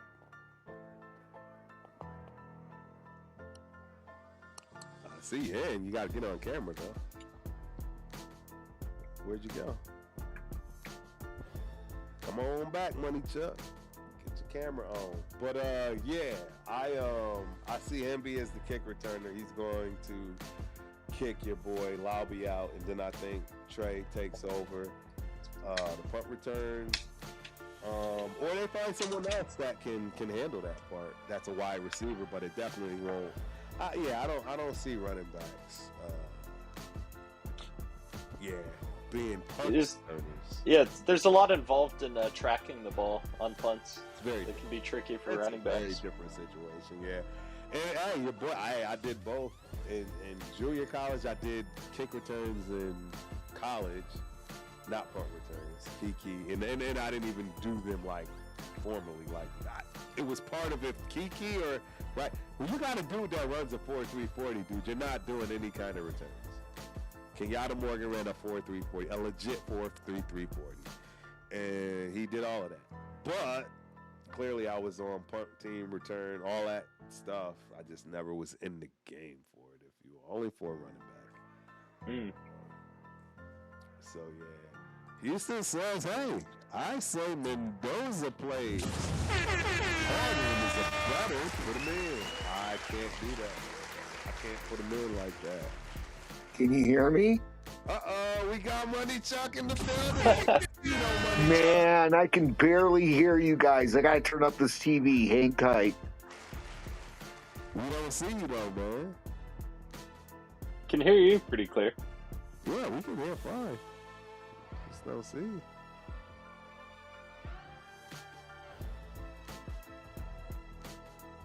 Yeah, if Mendoza's playing clearly better, then it would be super disappointing if they stick with Kirk, despite Mendoza playing well. Yeah, it wouldn't make sense. Man, I can't hear you guys over my phone. You don't have any headphones? I'm going to rant for a second, and then you guys can reply, okay? Fair enough? You said what? You're going to do what? So, Turf, hear me for a second. You were talking about poker. So, I've played this game. I played this game for a long time. I'm an Italian boy from New York. I grew up around this. Money Chuck, nobody can hear you right now. We're looking at your leg, dude. We're looking at your leg. Oh, on your camera. Yeah, this is not good for the viewers. Why don't you want to put your face on? Money Chuck, are you still talking? We don't want to look at your knee, Money Chuck. Money Chuck, you got to put yourself on camera. This is embarrassing, Money Chuck. Well, what's he have to say? I can't hear anything. Because I don't know what you might be acute at reading people.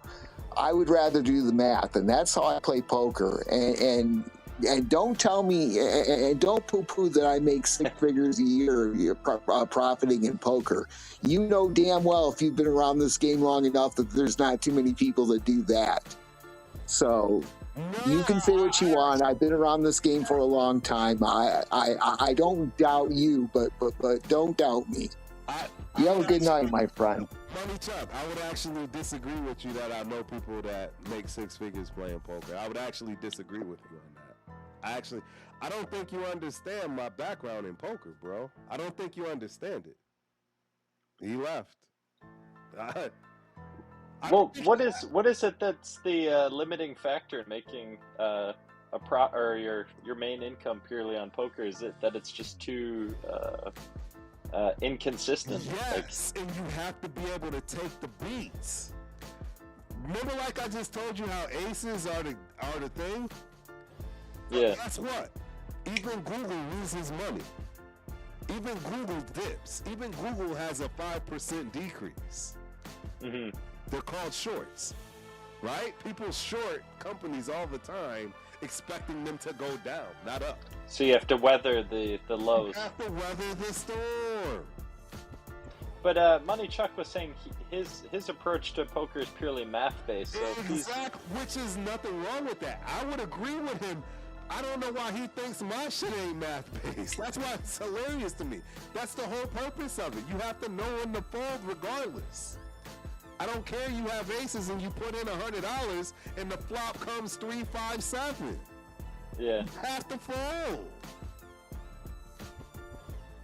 The math tells you to fold. Like, you know what I'm saying? Like in certain, and that's just the very basic. But that's fundamentals. It's a basic fundamental deal. If it's a straight out there and somebody puts you all in and you don't have it, you have to fold if you do it for a living.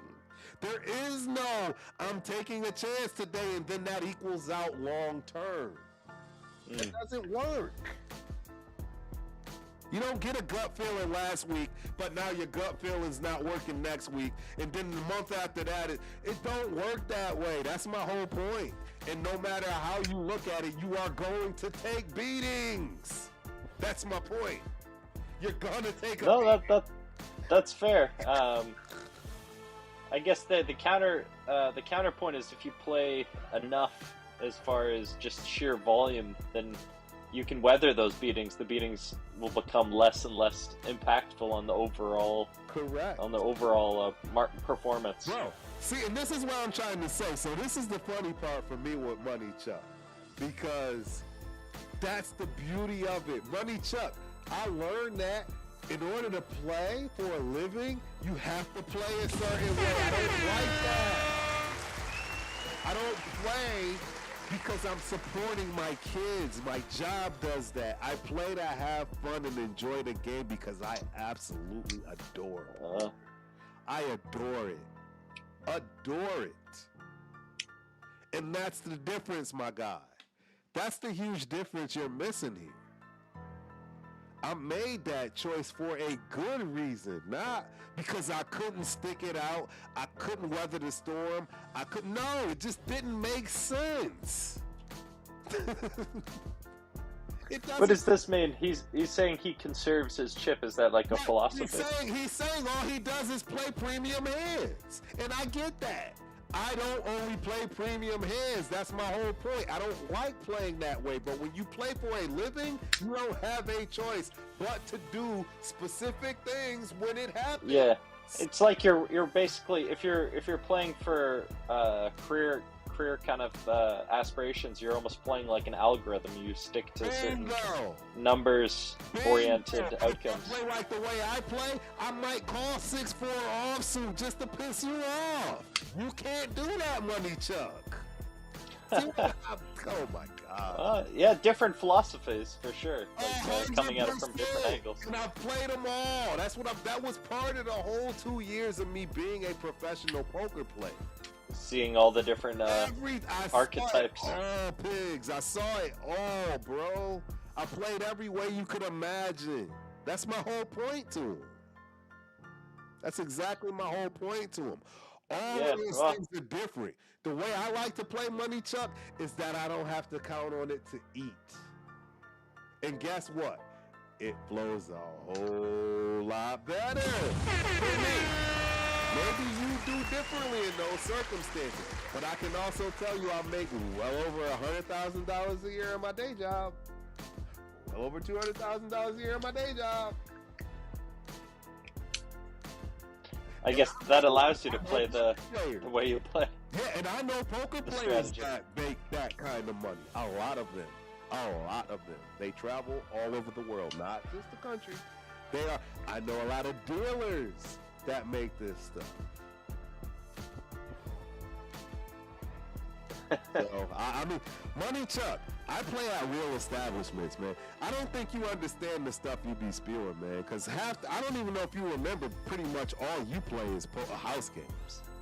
From the previous times we had these conversations, all you talk about is house games. I don't do house games, bro.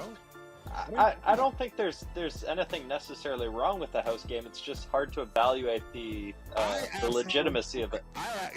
I think there's a lot wrong with a house game. Yeah, it's hard to evaluate.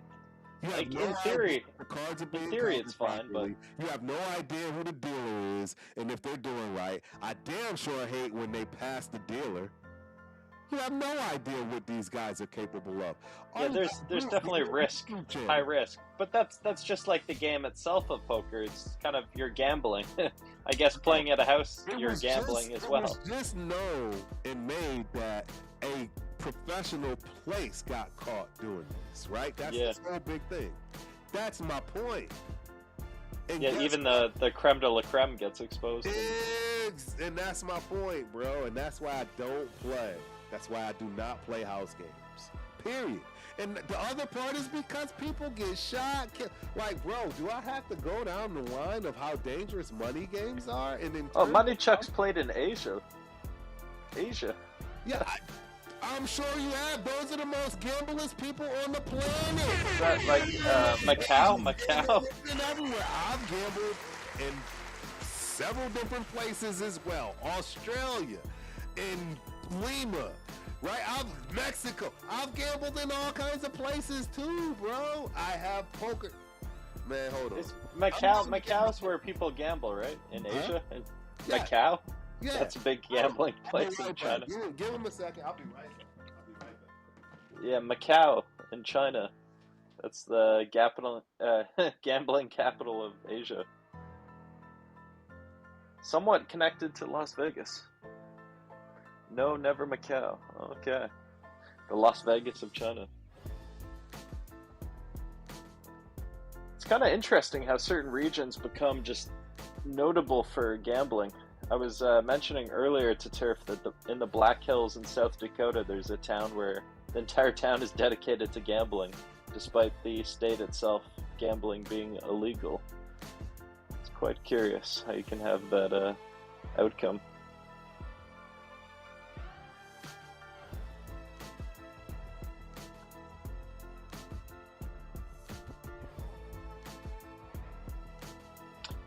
see I have a sunburn right now. I was at the golfing range. Show off my Raiders style golf club.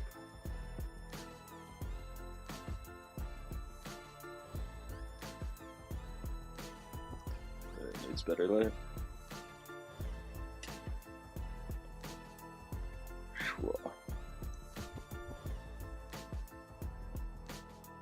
Isn't it beautiful?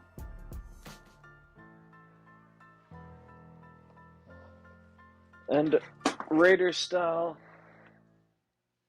golf club bag, as you can see, silver and black.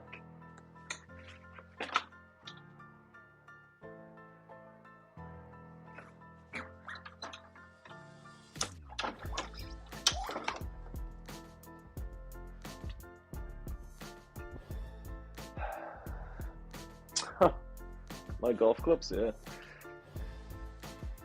I've got pretty nice clubs.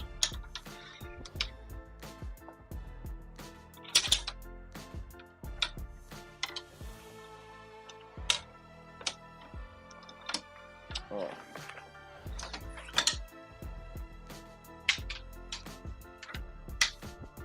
See, Titleist Volkley. My sandwich. And these are my irons.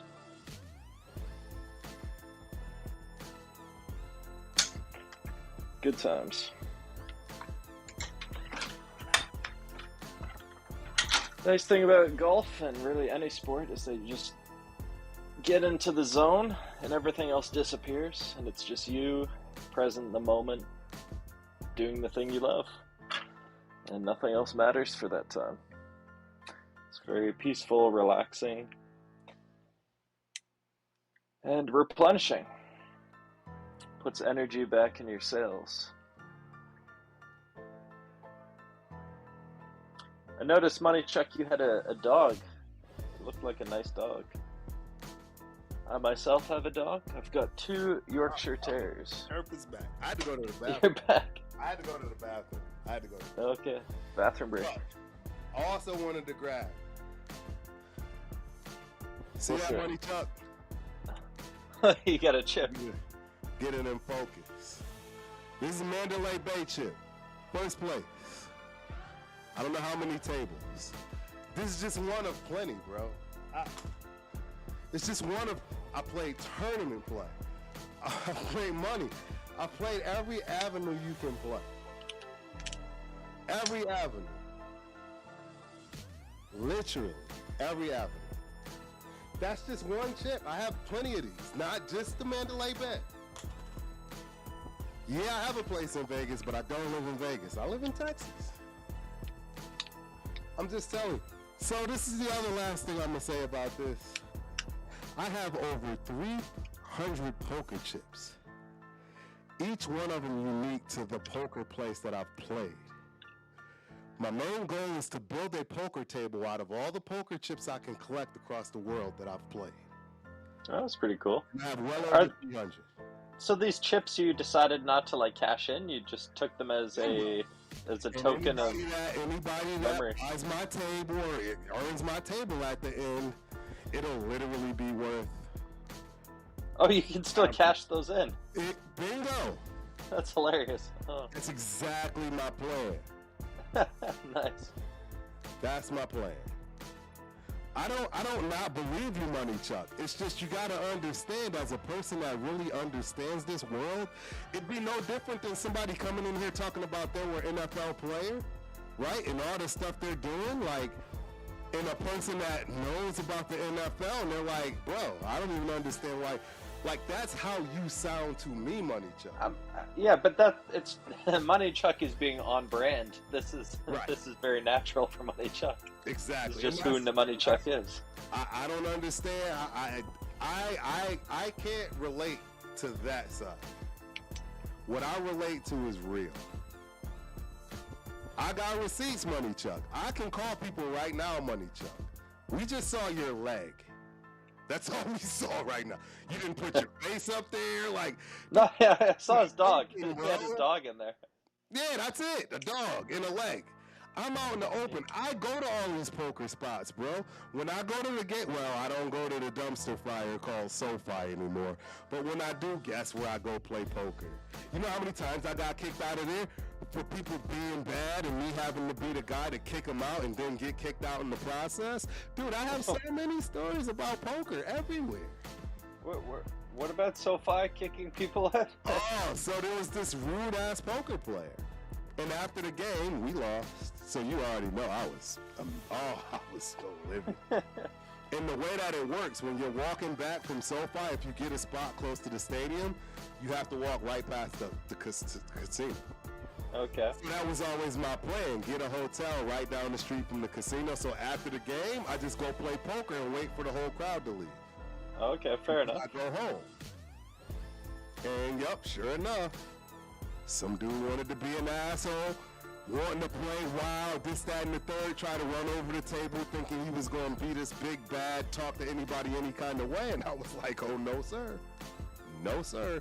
I will go to the bank account, and I will act the fool right along with you and talk just as tough and everything else because I got nothing else to do. Wait, what does that mean, run over the table? Like, just pull Just power, a lot of power raise all the time, like, you know what I mean? Like, Yeah. just bully people, like. Strong-arming everyone.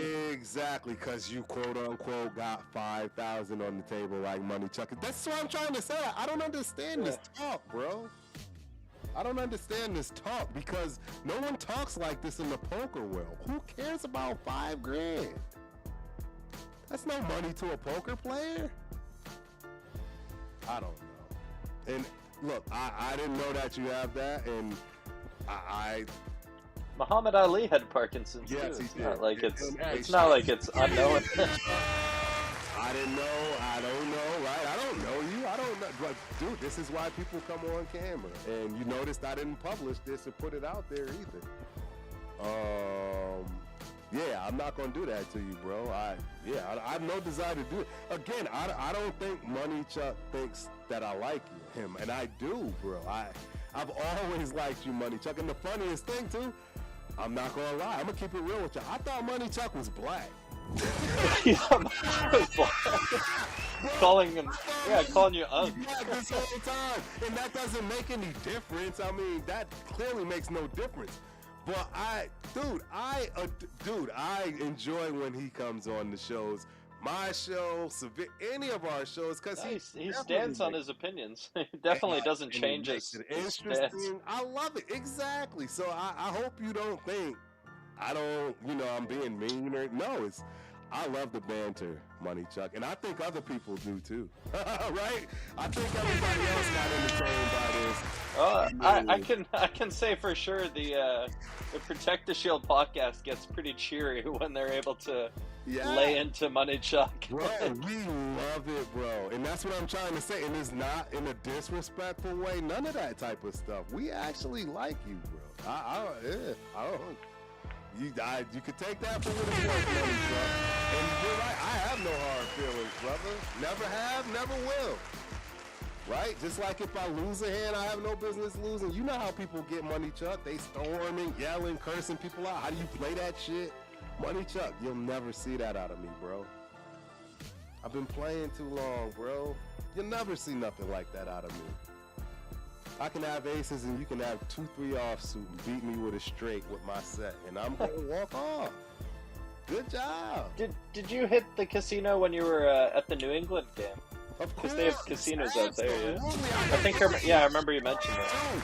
So check this story out. This stuff you can't make up, guys.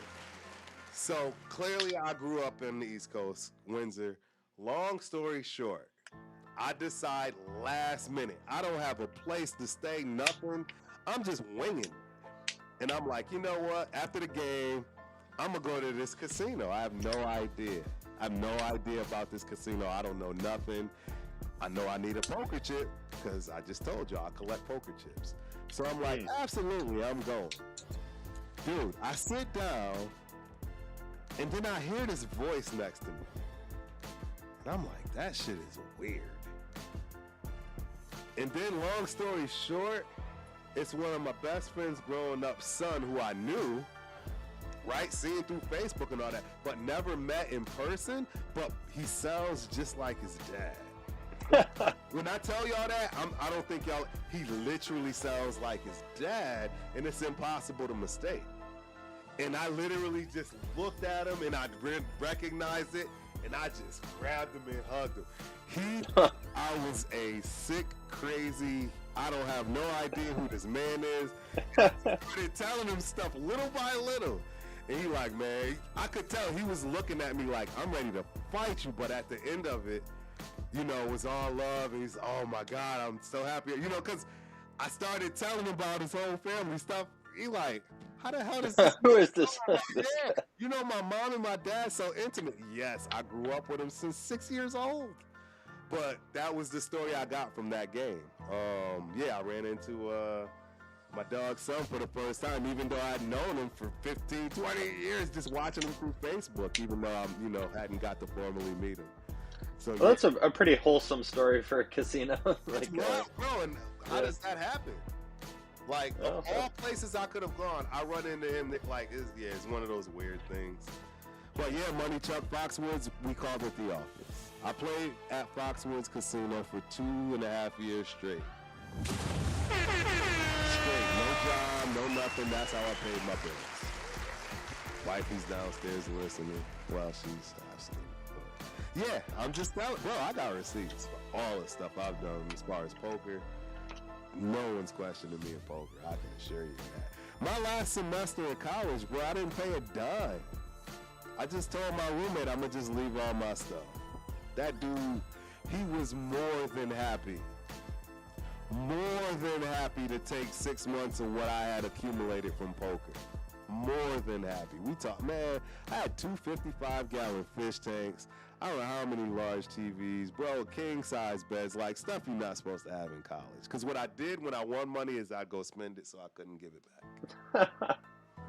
So I go hit a lick. I got people that receipts, bro. I hit a lick, go buy a TV. Hit a lick, go buy a fish tank. Hit a lick, go buy a bed. Hit a lick, go buy. Couldn't give it back.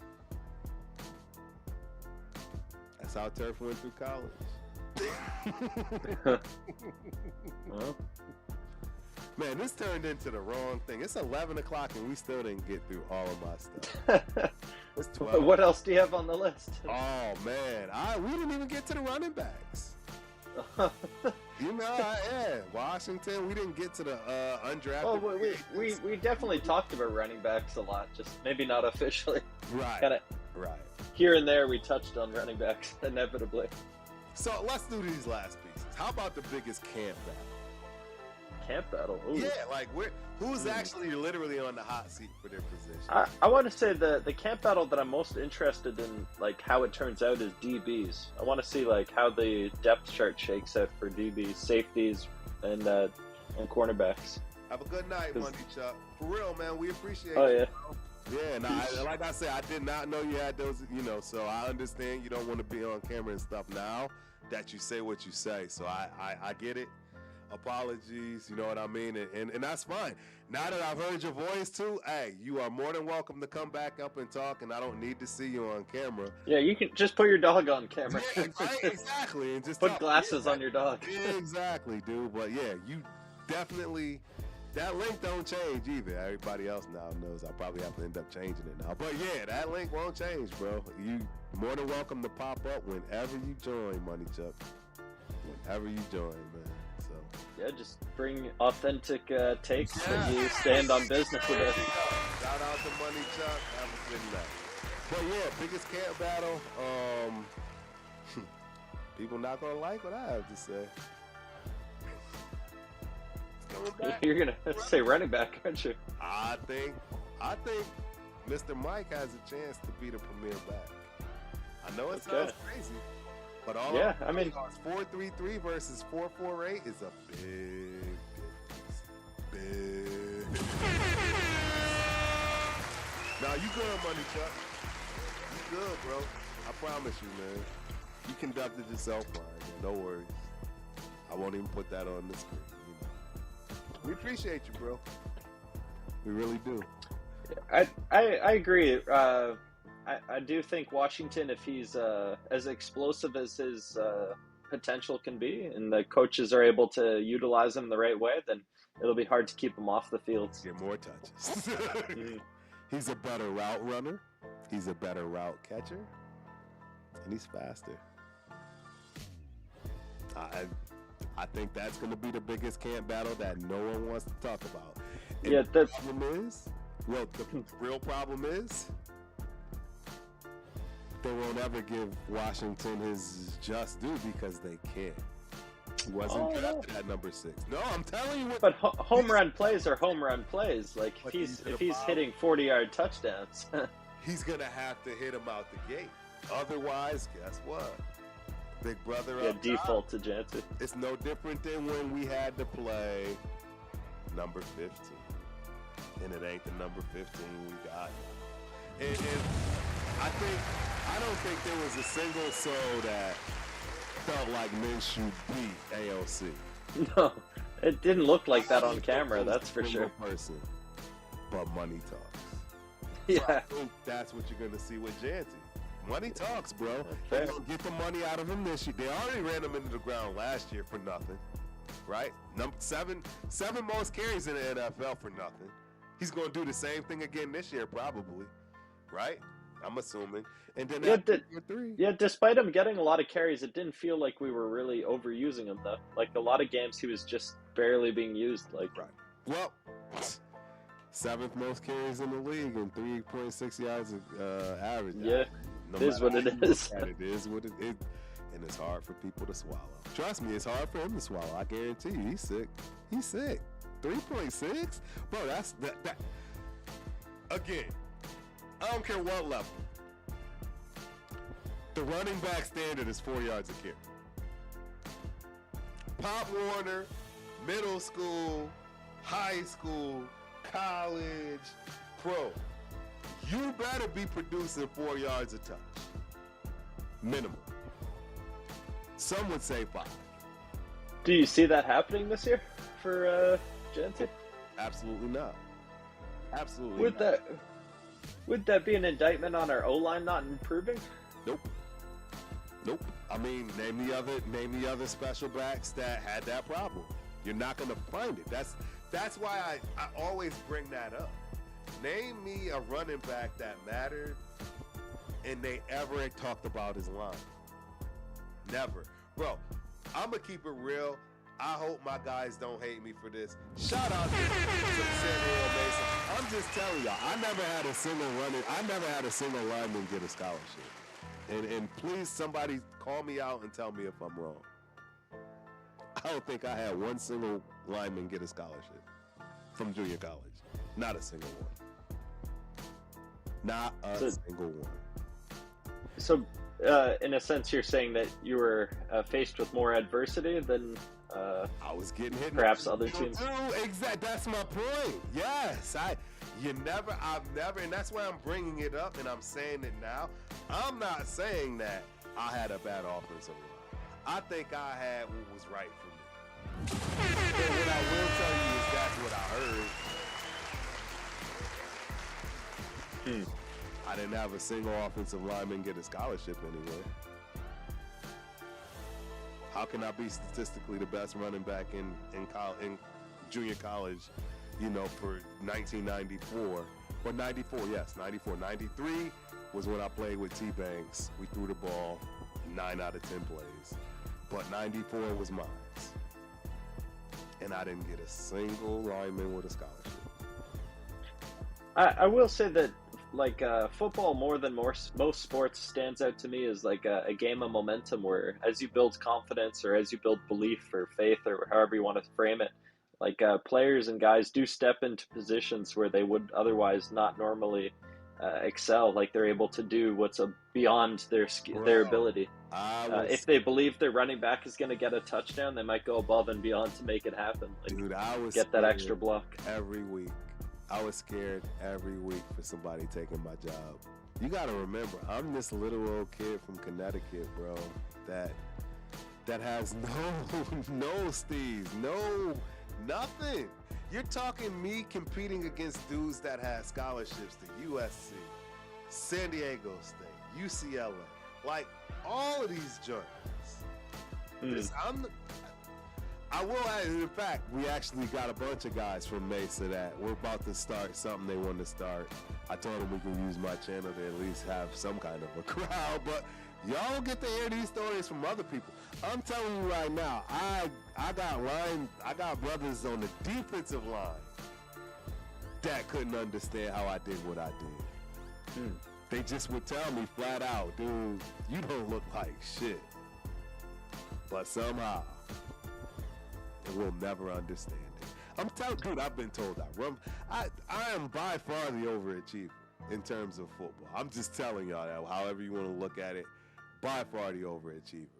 But Are you saying your on-field performance outdid your athletic ability? 100%. Like, 100%. My work ethic is the only reason that I was able to be in. Dude, I'm 5'8", 200 pounds. 5'8", 200 pounds. Don't get me wrong. Yes, I benched 330. Yes, I squatted 4. Yes, I was part of the group, right? The gold shirt that many people. I was an overachiever on the stuff that I needed to be an overachiever on.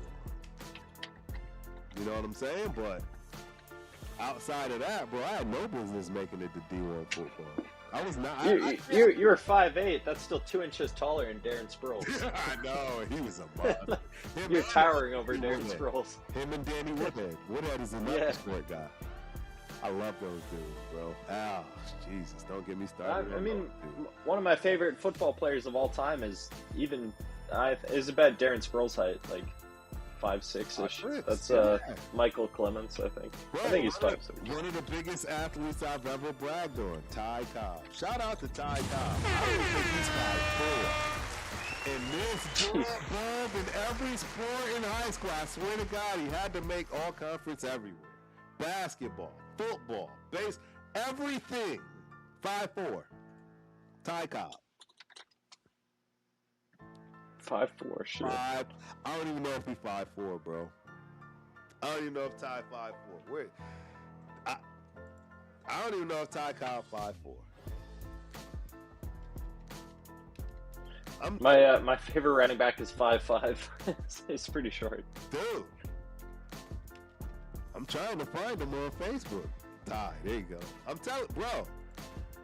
To this day, I'm telling you right now, and all his kids, his wife, all of them the same. It's all small as hell, bro. Small as hell. This dude was a monster. A monster. I'm trying to find the picture where y'all really, because if you saw him right now today, you would probably think he's a teenager. And the dude is 50 years old. I'm not lying, bro. I'm trying to find a good picture. I'm trying to find one. Hopefully he don't hate me for putting him on blast. But y'all need, like, dude is tiny, bro. And I'm telling y'all, he was a terror in basketball. Bro, I come from a basketball state. My wife went to school with Marcus Camby. Like, we got names we can drop for basketball. And this dude was a terror in basketball. And I don't think he's 5'4". One of my favorite basketball players who played on the Raptors was 5'3". Yes, that was Muggsy Bogues. Muggsy Bogues, exactly. He might be Muggsy Bogues' height if he got that. Muggsy was hilarious. He was a lot of fun to watch. He was a monster. See this picture? This would have been a great picture with my boy Greg, who's 6'3", but he's, bro. I swear, man. I'm gonna show this picture right here. Nah, he's not tall enough. I'm trying to find somewhere where it would make sense for y'all to be able to see what I'm referring to. Muggsy Bogues was drafted in the first round, 12th overall. Because he was a monster. My boy Ty was a monster, bro. I'm telling y'all, a monster. Monster. And this dude is as small. And not only short, tiny. I don't even think he was 120 pounds. Yes, varsity football as a freshman. Bro, I'm just... Yeah. Yes, bro. Tough. By far one of the most talented dudes I've ever played any sport. Any sport. All right, I'm gonna have to show y'all this picture. And this dude is, I don't even think this dude is taller than me that I got I got this picture of him with. Y'all gonna see it right here in a second. This gives an idea, and you'll understand when I say he looked like he's still a teenager. But this, bro, I've been around some wild talent. Wild talent. Shout out to Ty Cobb. Dude to the left of him can't be more than 5'8". 5'7". That's Ty Cobb right there. Smallest athlete I've ever played against.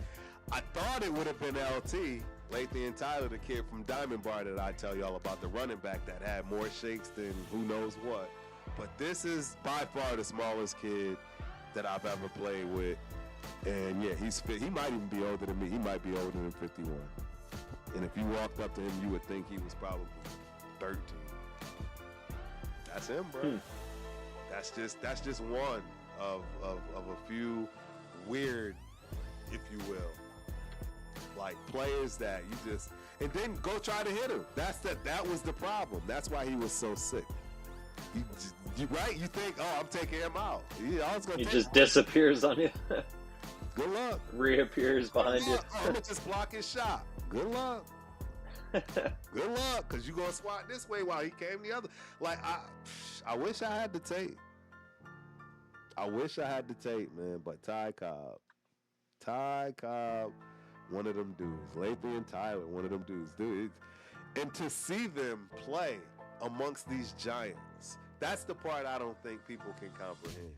This little dude running around dudes that are 6'5", 300 pounds, 6'4", 300 pounds. Like, yeah, it's certainly entertaining. I'll never forget it. You see me pulling up stuff. Yeah. I'll never forget it. I'm always call out the people that I know made a complete difference. And he was one of them. He won chips too and everything. Like, I'm just telling y'all, bro, oh yeah. I don't put nothing past nobody.